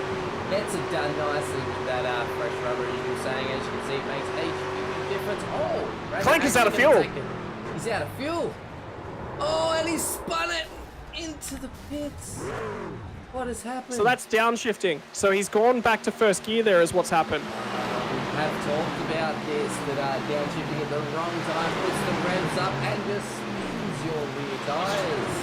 It's locked the rear tyres. It's diff-locked the rear tyres. Basically, there's too much torque going through the rear tyres in negative torque. So, you know, basically locks the rear. It's like locking a rear brakes up, and you just can't do anything about it. Except for the benefit of locking a rear brake is you can release the brake pedal a little bit, and those brakes will unlock themselves. You can't do that with a diff-lock when you downshift too aggressively. He's lucky not to have blown an engine, a car in the fence. That is the finishing motorsports. Oh! No! That was like a hockey puck just got slap shot into a net. Car number 28. Just to be there. Rick Jones. His car number is completely wrong to what's in the timing table. Might have to fix that up. I don't know what's going on there, but Rick Jones has popped it really bad. Are we getting a yellow out, or is that? Yes, we are under caution. I tell you what, Daniel Harris and Paul Bryan will be saying yes, yes, thank you, because they would have been just about out of fuel. They pit at the same time as Brad Clank. Oh, so here we are. He gets a clip. Peter Morris gets a clip from the rear end. We might actually get a view of that 3 wide from the gearbox to see. It's actually a car on the inside. Does he get clipped from the side? He actually does. He gets clipped from the number 28 car. Spins it. Here comes the slap shot. No, wait, was it in front of us? No, I'm sure it was here somewhere. Where did that car go that went flying through the air? It was down on the left-hand side. It was the other car. There's actually 3 wide in there. I'm actually just going to grab Peter Morris. Might be a good opportunity to chat to him. Maybe not. We'll find out in a sec. Pete, Scott and Shibby here in the broadcast booth, mate. Obviously involved in that one. You 3 wide coming through turn number 2, known as the tunnel turn. Racing's been thick and fast here this evening. Mate, it certainly has. It's been awesome. It's a few interesting manoeuvres, and yeah, got tagged a couple of times. But yeah, I think we'll duck it down, and I've got no fast repairs left. So you just gotta wear the damage until the rest of the race. There's nothing you can do. No, it's popped up. It says that I've got like wheel damage, Yep. but I haven't got the meatball or anything. So I'm hoping that last set of tyres to go on and fill it to the end and see how much panel damage we've got. Good news, mate. The benefit of cautions is that you can keep cycling back down through the pits whilst they say open. So what I would recommend to you is, whilst ever the pits say they're open, when you come back around, come back down, turn off your fuel, turn off your tyres, and you can keep cycling your damage off, so you'll get closer back to a full repaired car. That's the one benefit of having a race with cautions in it, where you end up with damage. That's kind of what I did like last round. You know, I got taken in a couple of times. I literally came in every single lap under pace car. And yeah, so that like let me get up to the front. So I'm just trying to see where the pace car is now. Pace car has just exited turn number 1. It's about halfway between turn 1 and turn 2. So we've got about another 25, 30 seconds before you actually need to leave the pits. Yeah, okay. So you're still good for a fair while here, mate. Well, whilst you sit in the box, you can take the hands off the wheel, breathe a little bit, talk to us. You've obviously been, that one was 3 wide. It's very, very tricky to drive these cars down through turn number 1, 3 wide. But that was the narrowest turn on the track. You got to lift a little bit more, don't you? You got to take all of these little bits and pieces to try and get through there 2 wide. Oh, 100%. You know, I thought there was like a little bit of a gap, and I was hoping I could trust the guys, you know, either side. But you know, stuff happens. Pace car's on the entry to just about to come into the entry to turn number 3. Give it about another 5 seconds, and I'd pull out if I was you. So. Yeah. Okay now. Yeah. Look, get that lap in. You go. Start catching the pack. Yeah. So this is NASCAR strat for those guys that are sitting out there watching, going, okay, well, damaged car. How do you repair that? You're under a safety car, so what happens is when you pull back out of the pits, you can just do a fast lap, catch the tail end of the field, just pull straight back into the pits again. So basically, you'll lose no time, because all that time that you spend repairing the car, you get caught up again by the time you catch the tail end of the pack. That's exactly what Peter's doing here. He's basically spending his time a little bit more efficiency, trying to get himself back into the race. So, look, it's been a little bit tricky. How are you finding the tyre management phase of the race? Because this is one of the trickier tracks to certainly manage tyres. 3 very, very different turns. You've got to attack them all different. Yeah, look, it hasn't been too bad. You know, like I just mentioned, kind of like last week with the with the tyre stuff. I mean, they haven't really done a huge amount like of oval stuff. And actually, going to be going green at the end of this next lap, mate. Yeah. So you better catch the pack so don't come back down. So, but anyway, yeah, keep going. So tyre management still working on it. Yeah. So last week, the first stop I did, I only took working side, and the car was just like, it was so loose. You know, until like I managed to chuck on 4. So yeah, decided to put on 4 every time now, and it seems to be better. But yep, perfect. Putting on that last set, you know, I'm a little bit down on pace, but hopefully I can get the toe and you know, they'll drag me along. With the taking 2, so recommendations for you going forwards is only do it under yellow. Only do it when there's a very, very short run to the end of the race, because having those extra couple sets of tyres, particularly the bigger tracks like Pocono, Michigan, Daytona next week, I you know, don't necessarily take tyres. So the last couple of stops, the last stop, yeah, it was only juice that I took, because I knew I needed one more set, hopefully, to get a yellow. Although I was actually hoping to be a bit further up in the field, to be honest. But you know, quality was really good. You know, like I think the top 20 were covered by, you know, bugger all. So, Literally about to go green here, mate. So congratulations, good job. You keep the head down, keep racing, and see what happens. Good luck. cool. Thanks, boys. Oops. Sorry, mate.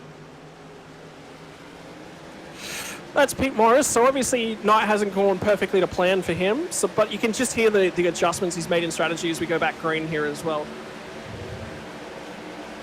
It's a tricky thing, Nathan. When things haven't gone to plan, you've been involved back in the pack. It's all about risk management.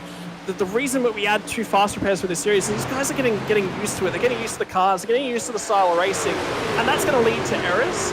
We expect those errors to start falling off from this point back in terms of the season. So, look, I mean, it's learning, and we want these guys to be able to make mistakes. A few more mistakes than maybe I would have liked tonight, but that's why it's called the Tricky Triangle. It is one of the tougher tracks that stock cars go racing at. So. And you thought it was funny why I asked why it was called the Tricky Triangle. I thought it was funny why you asked it was called a triangle. Tricky's a little bit, Well, that's the second name this track has actually been given. It's officially also named the Tricky Triangle. So I was interested to find out. I knew it was a triangle, but I wondered why it was so tricky. And, is this 4 wide? Yeah, is this 4 wide on the run down into turn number 1? 3 wide. Lachlan Capel's going to split the middle. Riley Jones will have to slot in behind him. And the car on the bottom side will be, I believe that was Hayden Norris, actually. Yeah, it was. And now Capel's going to go 3 wide again, so risking it for the biscuit. This is 16-year-old from Sydney. Sends it down the inside. Aiden Norris is forced to back out. Don't want to enter into the tunnel turn 3 wide. That has not ended well for anyone that's tried it so far tonight. And have a look at the racing pack that's built up around it. Riley Jones is now going to try and show the nose underneath Aiden Norris, and Norris is wondering why he didn't come take a fresh set of tyres. Oh wait, yes he did. It doesn't seem to matter though. Have a look out in front. Daniel Harris weaves down towards the inside. He's trying to break a toe. The rest of the pack in behind him, they're following him. They want the run. They want somebody to punch the air out of the way in front of them. They want that draft support. Car to the high side, trying to run the top side of the track away around the outside. DeBono a long way coming off of the turn. Had to lift out of the gas. We'll see if he starts to come back to the trailing. And keep your eyes further back in shot because they're still racing each other hard. Lachlan Capel's picked up that spot over Aiden Norris, and Aiden Norris says, you know what? This is the championship lead. I want that spot back. Here we are aboard with Brad Frank with Paul Bryan. Hot on his photo with Braden Martin again. Up in that top, pack here, showing us that he really knows what he's doing out on this track, even after only a few short stints in these cars. 3 wide! And as Still we go 3 wide? Back, we have got 1, 2, 3, 4, 5 cars all within this battle here. So Chris Thornton got caught out on the top side of the track, had to roll out of it, was the next car back behind him, and the 271 machine slots his way nice and quickly past him. I think that's Evan Horsfield picking that spot. Yes, it was, mate. It was Evan Horsfield that just slid back in there really nicely. But this battle says 6 on screen. It's the 271 in the sim. Let me rest assured of that. Yeah, I'm not sure. We have a couple ignore that. Don't worry about it. Don't worry about it. Ignore it. Go ahead. Just go about your daily life. It's a little bit hard when I'm calling for car number 6, and it's not. 7, yeah, it's Evan Horsfield. We know that one now. Martin's still showing the nose down there underneath the 576 of Bradley Clenk. So Clenk's still trying to hang on to the tail end of the top 3, and he's had to fight his way back into this thing in terms of Braden Martin. Martin might decide to show the nose, but have a look through the rear bumper because all of a sudden, Capel's starting to come chasing out of them. Clenk took tyres under the caution previously, and these guys all came back at the last caution out to grab a fresh set of tyres. Daniel Harris, after a week out of the sim in terms of the NASCAR Trucks Series, leads us out of turn number 1 once more. He's actually there's a dive. No, ignore that. You mean a minute? 1 second. That's 1 second. Sorry, I knew what I was saying. correct me if I'm wrong. It's definitely not a minute, Shibby, so settle down. And have a look as they enter 3 wide into the flat turn number 3, next to no banking down there as they come off turn number 3. Brad Clink trying to set it to the inside of Riley or Paul Brown.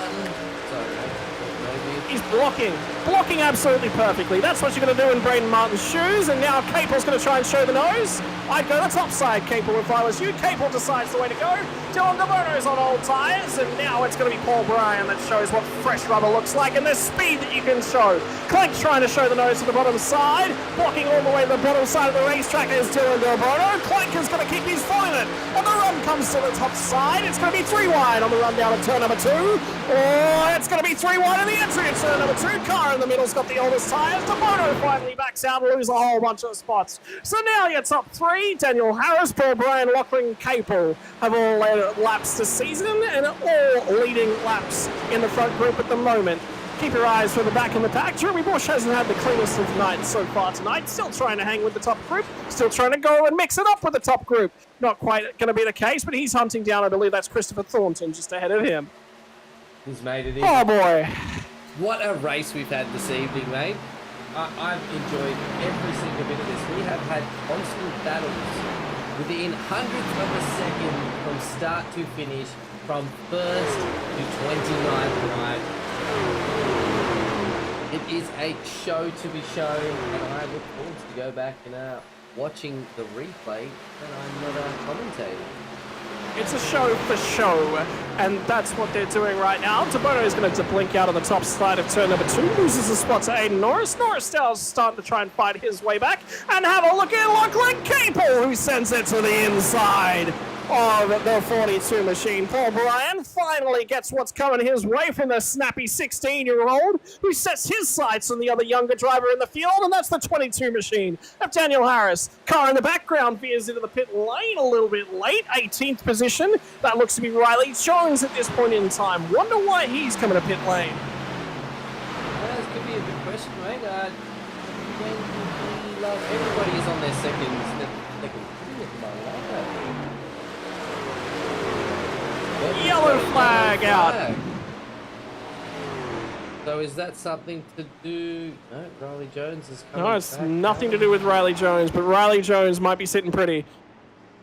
And I tell you what, this is going to cause us to go into NASCAR overtime. I wonder how many of these guys have got enough fuel. Remember, at every other track on the season, bar Daytona, it's a 1.5 mile circuit. They've got an extra mile to do per lap. Do these guys have the fuel they need? Mate, talking about NASCAR overtime, please fill in our lovely viewers of how exciting NASCAR overtime is as exactly how it works. So you know all this lovely racing we've had so far here tonight? Well, we're going to have some more of it. Apparently, races are more exciting and they get more viewership when they finish under green flag conditions. What that means for us is NASCAR came up with a rule set that said, hey, we know how much you guys don't want to see a race end under caution. How about we find a way to make it end under green? That's NASCAR overtime. You've seen Golden Point deciders in rugby league. You're about to see them in NASCAR. What'll happen? These guys will stack them up, they'll rack them up, and we'll go racing. We'll go racing for 2 laps. Should a caution come out between the green flag and the white flag that signifies 1 lap left to run, we'll rack them up, we'll stack them up, and we'll do it all again. Should the caution flag come out after the white flag is shown before the checkered flag falls, well, the race is over. Should the guys run out of fuel, they're out of fuel. They've got to make it back around for that second lap. I think fuel is going to be a big concern for these guys here. I've already just had Peter Morris in the chat on Facebook drop in and say, I've got no fuel to finish this. So this is going to be very interesting, and Peter is sitting in 18th right now. He has had a great race, and we were just chatting to him as well, so unlucky, mate. I hope you can push through, but it is only going to be 1 fast lap. Did we got any word on why we had a yellow flag, mate? No clue. Absolutely none. It was towards the tail end of the pack. That's all I know. Okay, I didn't see anything appear in my live timing, mate. There is nothing I can show you guys unless anything from our race control team. No, nothing that I can see, mate. So not sure what happened. We'll leave that up to them.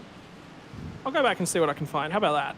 So I just saw Dylan De Bono jump to the pit lane. He had very old rubber on. So he's in a great spot here. If...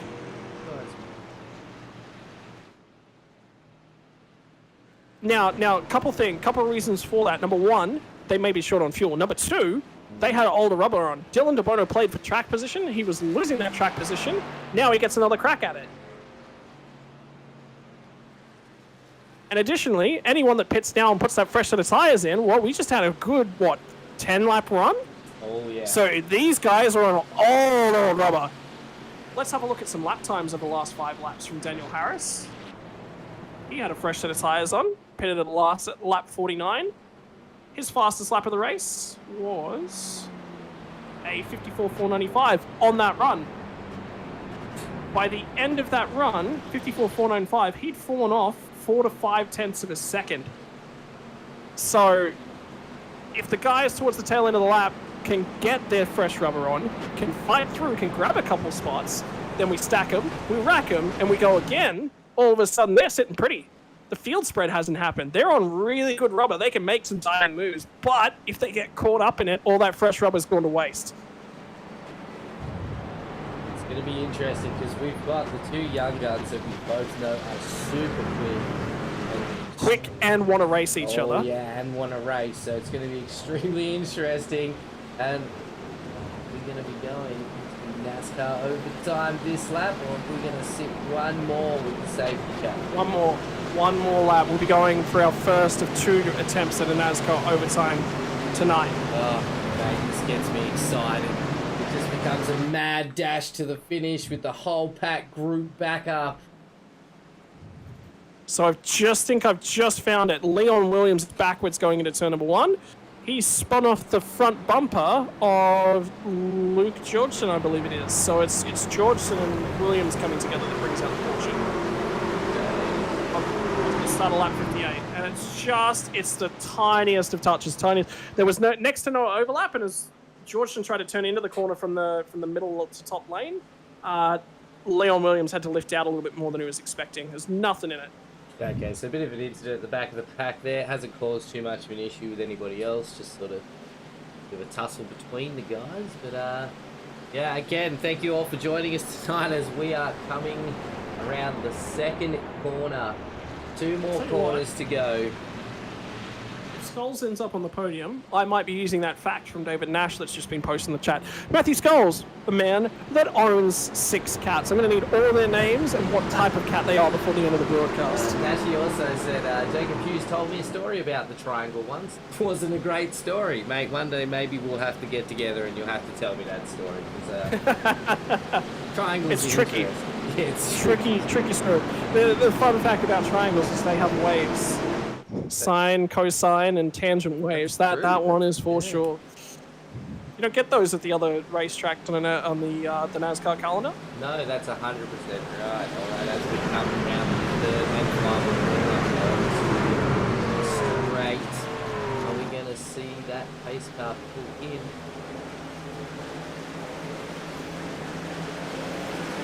And we are going to go green. We are into NASCAR overtime, and this is going to be the last final lap. Number 1 at NASCAR overtime. Look at the run that Braden Martin's got to the outside. He's going to have to cover it off his Capel.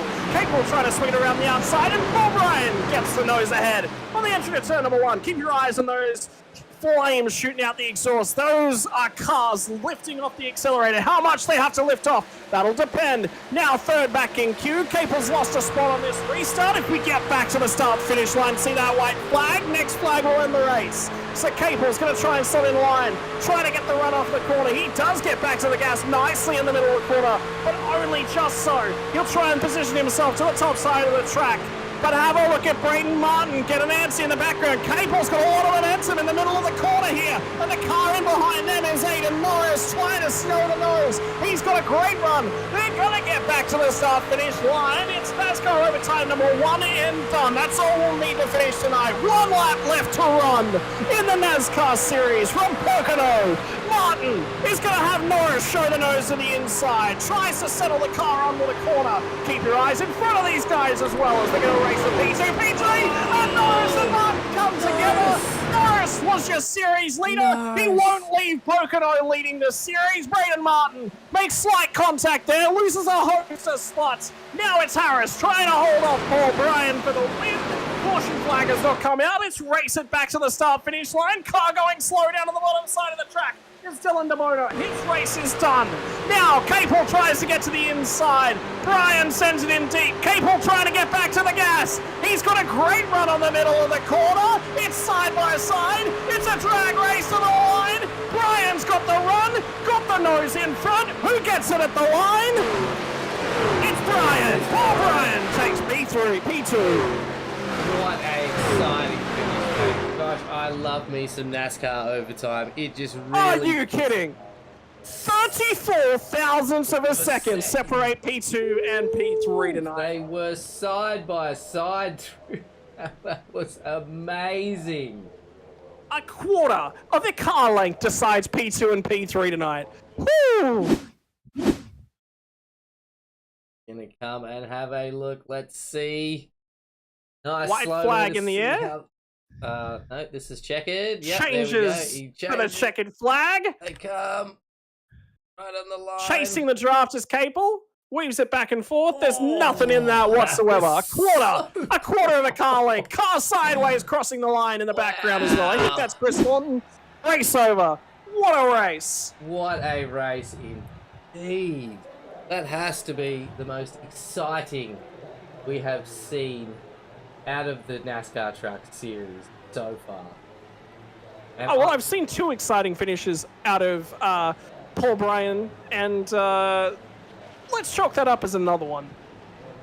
Mate, one of the best facts, one of the best things that gets to happen at the end of the race. Daniel Harris will bring the car around to put it in victory lane, but most importantly, celebrates a race win with the burnout. Mate, let's get on board. Let's get a nice zoomed in shot of that beautiful Team SRW Motorsport truck there. Dano get this. Well done, mate. Well done. Mate, you're not a quitter tonight. You're a winner, Dano. You're a winner. Nobody knows what I'm talking about. Go back and watch race 2 of our series where Dano just had enough and just went, I'm done, and left halfway through the race. It didn't race last week at Michigan, so it's all important for Daniel Harris if he wants to rebuild that championship hopes. This finish tonight, well, that'll climb him a whole bunch of points back up in terms of the standings. Prior to tonight's race, he dropped all the way outside the top 10. In fact, he's sitting in P19 in the overall championship standings. After that result, he can hope to be sitting deep inside the top 50. He's going to be absolutely chuffed with himself tonight. And I think the whole... Oh, we're never going to hear the end of this. We've got to work with him. And he blew his engine up to finish it. Beautiful. That's the only way to do a good burnout. You can tell he doesn't replace the engines. No, that's right. That's probably the best thing about sim racing is that, yeah, you don't have to replace those engines. So, beautiful race now, guys. Let's get that grid up so you can see the grid, the results up so you can see exactly... And the most important thing is that's the first driver to get 2 wins on the season. The critical factor in terms of the championship is Dano's missed rounds. That's not good enough in terms of a championship haul. If he'd only stuck in it at Coda, he'd be right up there in terms of the top 5. Take a look at your final standings from tonight's race. With the win, Daniel Harris, you saw him burn out. You saw him burn that engine out. He's celebrating it all down in victory lane. Paul Bryan comes away with P number 2 by 34 thousandths of a second over Lachlan Capel. Nearly 1.5 seconds back was Brad Clank with a close race for Evan Horswell. A great finish for Evan, probably his best ever so far. Braden Martin, contact on the final lap, relegated him from what looked to be a surefire 4th position all the way back to P6. He'll be ruling his opportunities and another podium that's gone begging for him. Aaron Hayden, P7, Glenn McLeod, P8, Jeremy Bush, great recovery drive from him, and Luke Georgeson are going to round out your top 10. That was absolutely beautiful race. It's going to be actually really interesting to see how the table changes this week. It looks like we've had quite a few people that haven't seen that top 10 just yet. So it's going to be interesting to watch how these points roll through as the season goes on. And just as you said, it's not about finishing first. It's about having that constant good positions where you finished. And you don't have to finish first to take out the championship. You just need to stay consistent. And the way that I've worked the points is that each position, so first to second is 3 points of a gap, second to third is 2 points of a gap, third to fourth is 2 points of a gap, and then every other position is 1 point.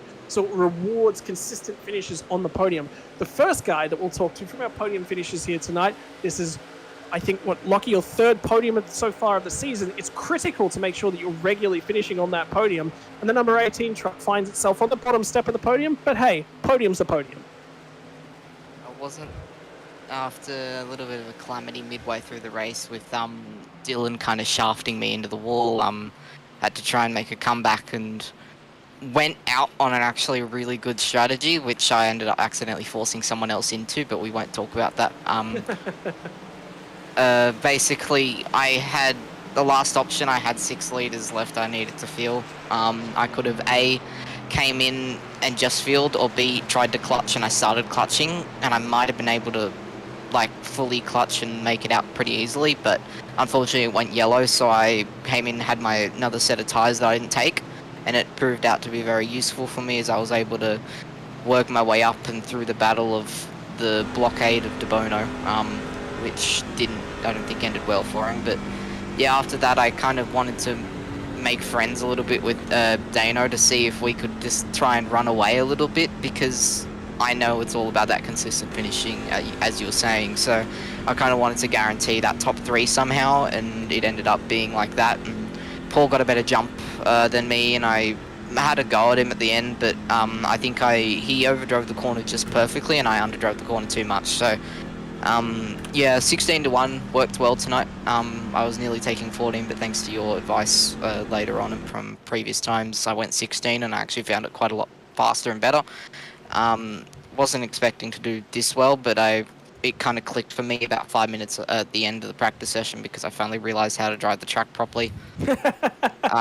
Yeah, I kind of figured out how to do it, so success for me, I guess. But yeah, good battling Dano and Paul, who I've raced with and against quite a few times, so it's great to see him up in the podium spot as well. Well, it's the halfway point of the season, Lockie, and I can tell you for a fact that with Aiden Norris finishing so many positions down, coming to grief on that last lap of the race, you'll have this championship lead back. But it's going to be a close-fought battle to the end.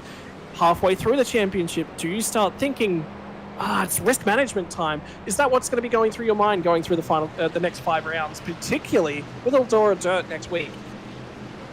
I'm not really sure. I mean, I know I'm quite good at ovals, and I know some of these guys are pretty new to ovals, and some of them are no ovals, so I'm kind of not really expecting much. I'm only practicing on the night, and I'm not really worrying too much. So, hey, if I win the championship, I win the championship, but it's a truck league where I can perform well in, so I'm just kind of in it for the fun, which is a first, considering most of the other times I've been in it for the championship, but I kind of see where I end up each week, and I kind of want to be in that top 5, top 10, but, you know, we'll see how it happens. But, yeah, Eldora Dirt, I'm probably going to get smashed by all the Send It Sim Sports boys, because they all do dirt. I mean, take, for example, Paul, who finished second tonight. He's got 5.5k already on Dirt Oval. I talked to him about it. He said, oh, but trucks are quite a lot different than normal sprint cars. Yeah, they're Men Up Sim Racing Team are very, very big into their sprint cars, and the trucks are more like of a limited late model sort of style of car. It is actually a very different style of racing, Wookie. So, I mean, you know, thoughts on that? I mean, I'm not too bad at dirt. I did the trucks at Bristol and did okay. I think there's some strategy I got to do with the wheel, but I don't know. I'll probably just leave it to be. I think it's like 211, 210 degree wheel or something. I heard from the pros and in Coke Series say something about that. But yeah, Eldora, Daytona will be a guest pot. Tempted not to qualify to kind of sit the back, but last chance I got to Daytona was in the Supercars E Series, and I got crashed lap 1 by Simon Ferris because he didn't bother breaking into a crash. So yeah, I haven't had good results yet at Daytona, but we'll see how it goes. And obviously the rest, it's kind of cookie cutter half-mile tracks, so we'll see how they go. So, I think it's probably the most important part. You've been in this championship fight now with 5 weeks left to go. We're obviously not there yet. but you know that when you get to week 9 and week 10 of this championship, you've been on both sides of the fence, and you know how much it hurts to walk away so close to a championship. But very, very recently, in probably one of the more higher tier events that I've ever seen you race in, you walked away on the positive side of it. So you've got to be prepared for that pressure should it come down to a last lap sprint for a championship. Definitely, I have the experience of a last lap, last corner pressure for a championship. So, the issue is you have that mentality and you do what Hayden Norris did, it's not going to end well. Because if I recreated that on a final lap on a final corner, I'm in the bin. So you have to try and read the race properly. You can't just go sending it into a corner with no hope of making it, or at least no hope of not hitting the truck in front of you or up on top of you, and expect to come out alive. So you kind of, I love to do the under-over, so you kind of just got to read it properly. Sending it in with no hope is a strategy, but it's not a strategy that'll get you a good result most of the time, I'd say. You'd say high risk, potentially a high reward. Well, Lucky Capel, it's been a couple of pole positions, couple podiums in a couple of weeks here. The last couple of weeks in Phoenix, I believe you're on pole position back there as well. So a couple of really strong performances starting to come together. Your opportunity to thank all the sponsors that support you. Yeah, I'd just like to thank Pulse Racing Team and all the sponsors of Century Batteries, West End Performance, CM Security, and Australia Waterproofing Company, as well as that, all the leaders, so Grant and Kester. Grant unfortunately had a pretty unlucky race, with just being involved in too many incidents and all these fast repairs being gone. But yeah, other than that, I'd like to thank you guys for putting on the show and introducing NASCAR League into SRW, which is brand new and quite great to race in. I highly recommend anyone who's newer to trucks or knows trucks a little bit and are kind of bored on a Monday night to come jump in. And yeah, that's and also CDC, Computer Technology Corporation, for sponsoring me. Unfortunately, I don't have their logo on the car, but I'll probably add it at some point, and I have the logos on many of my other cars as I run around my sim racing journey. And I got to thank you, Mark, as well. I want to hear you say it. Thank you, Mark.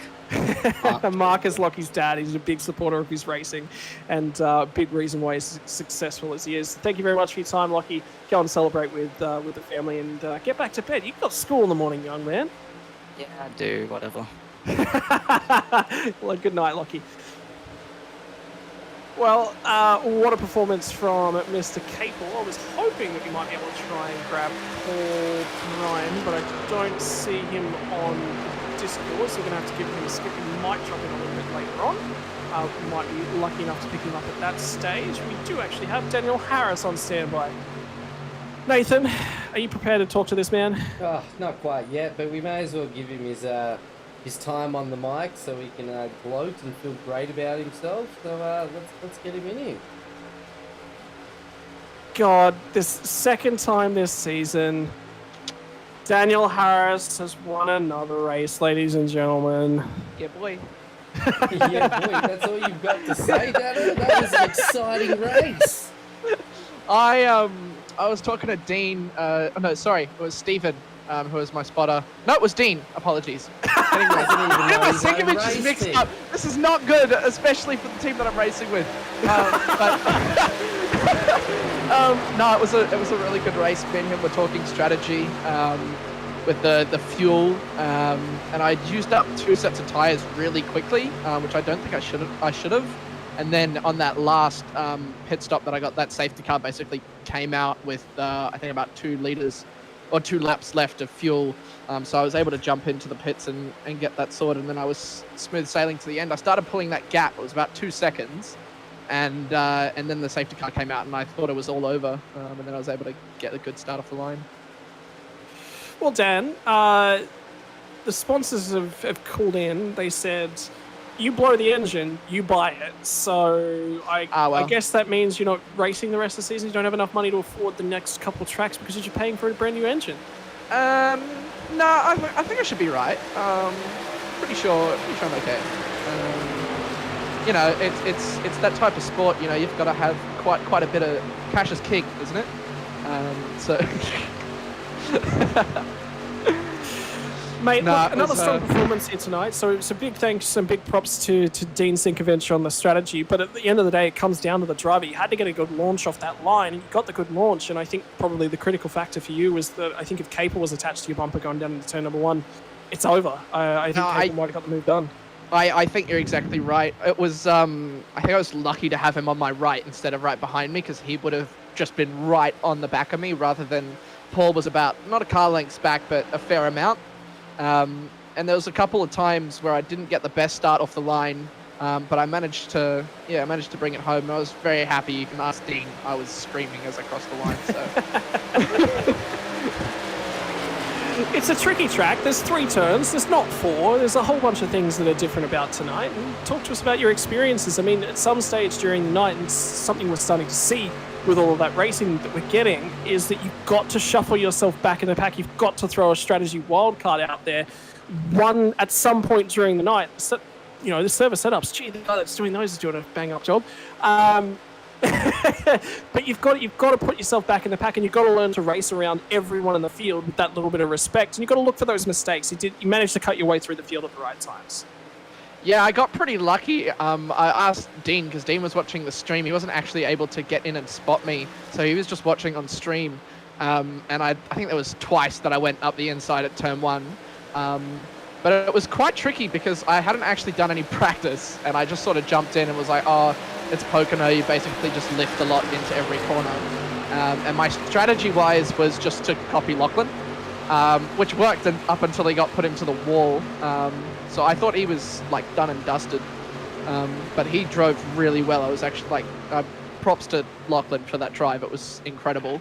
More importantly, let's throw it back to Coda. You quit out at Coda. There's some points that were left on the table there. Are you starting to regret that?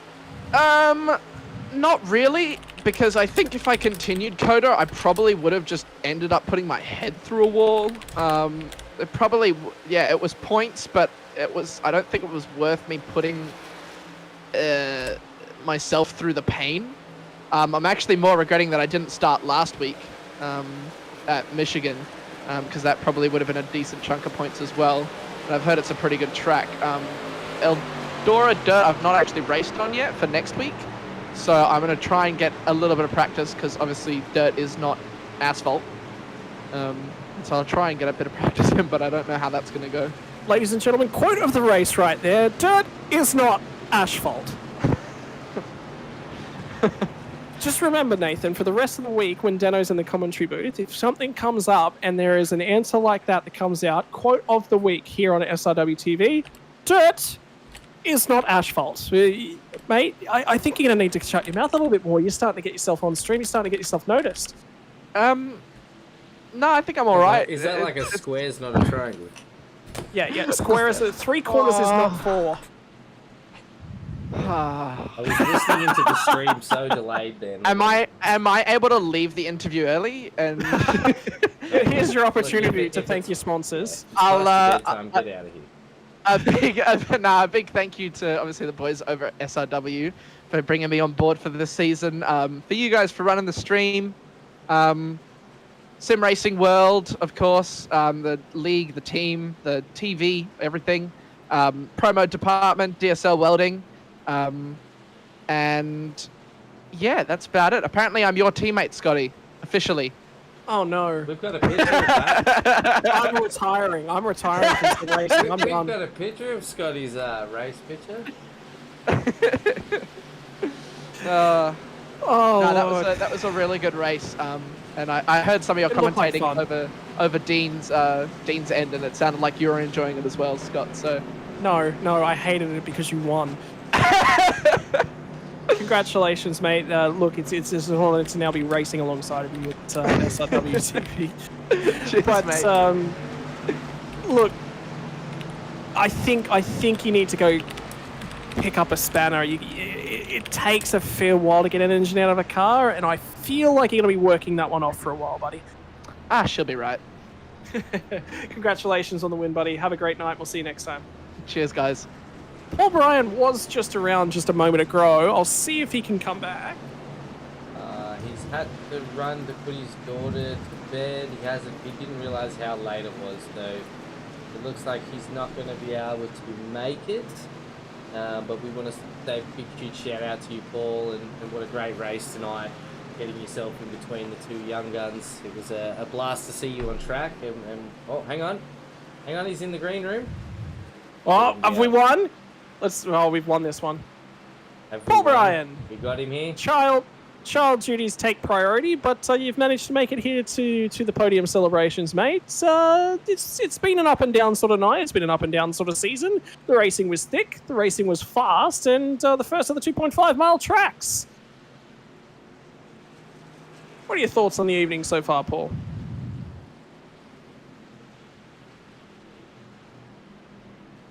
Ladies and gentlemen, Paul's microphone has been unplugged by his daughter, I think. He's working hard in the background to try and get it fixed. But in the meantime, Nathan, another banger of a race, an absolute banger. We've had two bangers back to back, and pack racing. Yeah, it's not sure if he's there. I was just listening in. He may have actually had to run, and he's just stuck us into. Yep, he's gone again. Well, as I was saying, well raced everyone tonight. Congratulations, Paul, for taking out second place this evening. It's great to see. It's great to see racing. Congratulations to everybody who drove tonight. It was a great show of actual, racing, and it's great to see some of these guys and their skills and experience getting better and better every week. Because it's just making our broadcast for you guys better and better. So, yeah, that's us for Pocono this week. As usual. Tell you what, I'm gonna try and get those points up nice and early this week. We can try and work them into the broadcast going into Eldora because it is spicy. Oh, yeah, if you have a look at the top three in terms of the championship going into tonight, Aiden Norris, Lachlan Capel, Matthew Skulls. Skulls has only got one podium. And he didn't get a great finish here tonight. He finished all the way down in 14th. So there's the opportunity. In fact, Paul Bryan will definitely jump him and will take over P3 in the championship. And when you have a look at Paul Bryan's results, 2nd at Charlotte, 6th at Coda, 5th at Phoenix, and a horrible finish last week in 18th, grabs another P2 tonight. He's starting the charge back towards our front two. And I think he's going to end up very, very close to Aiden Norris, who finished a mile down in terms of results. So that championship battle, not only for the series win, but also for the minor placings in terms of the podium, it's spicy. It's up and down. Look, we've got it up. Look at this. There it is. The technician, hard at work. There's not many points. You can see through the top 20, everything is so super close, and that is all going to be flipped on its head with tonight's finishes. So and have a look at Peter Morris. Started tonight's race in P9, the championship, 26th, 19th, 7th, and 4th. You only have to put two solid finishes together to be up inside that top 10.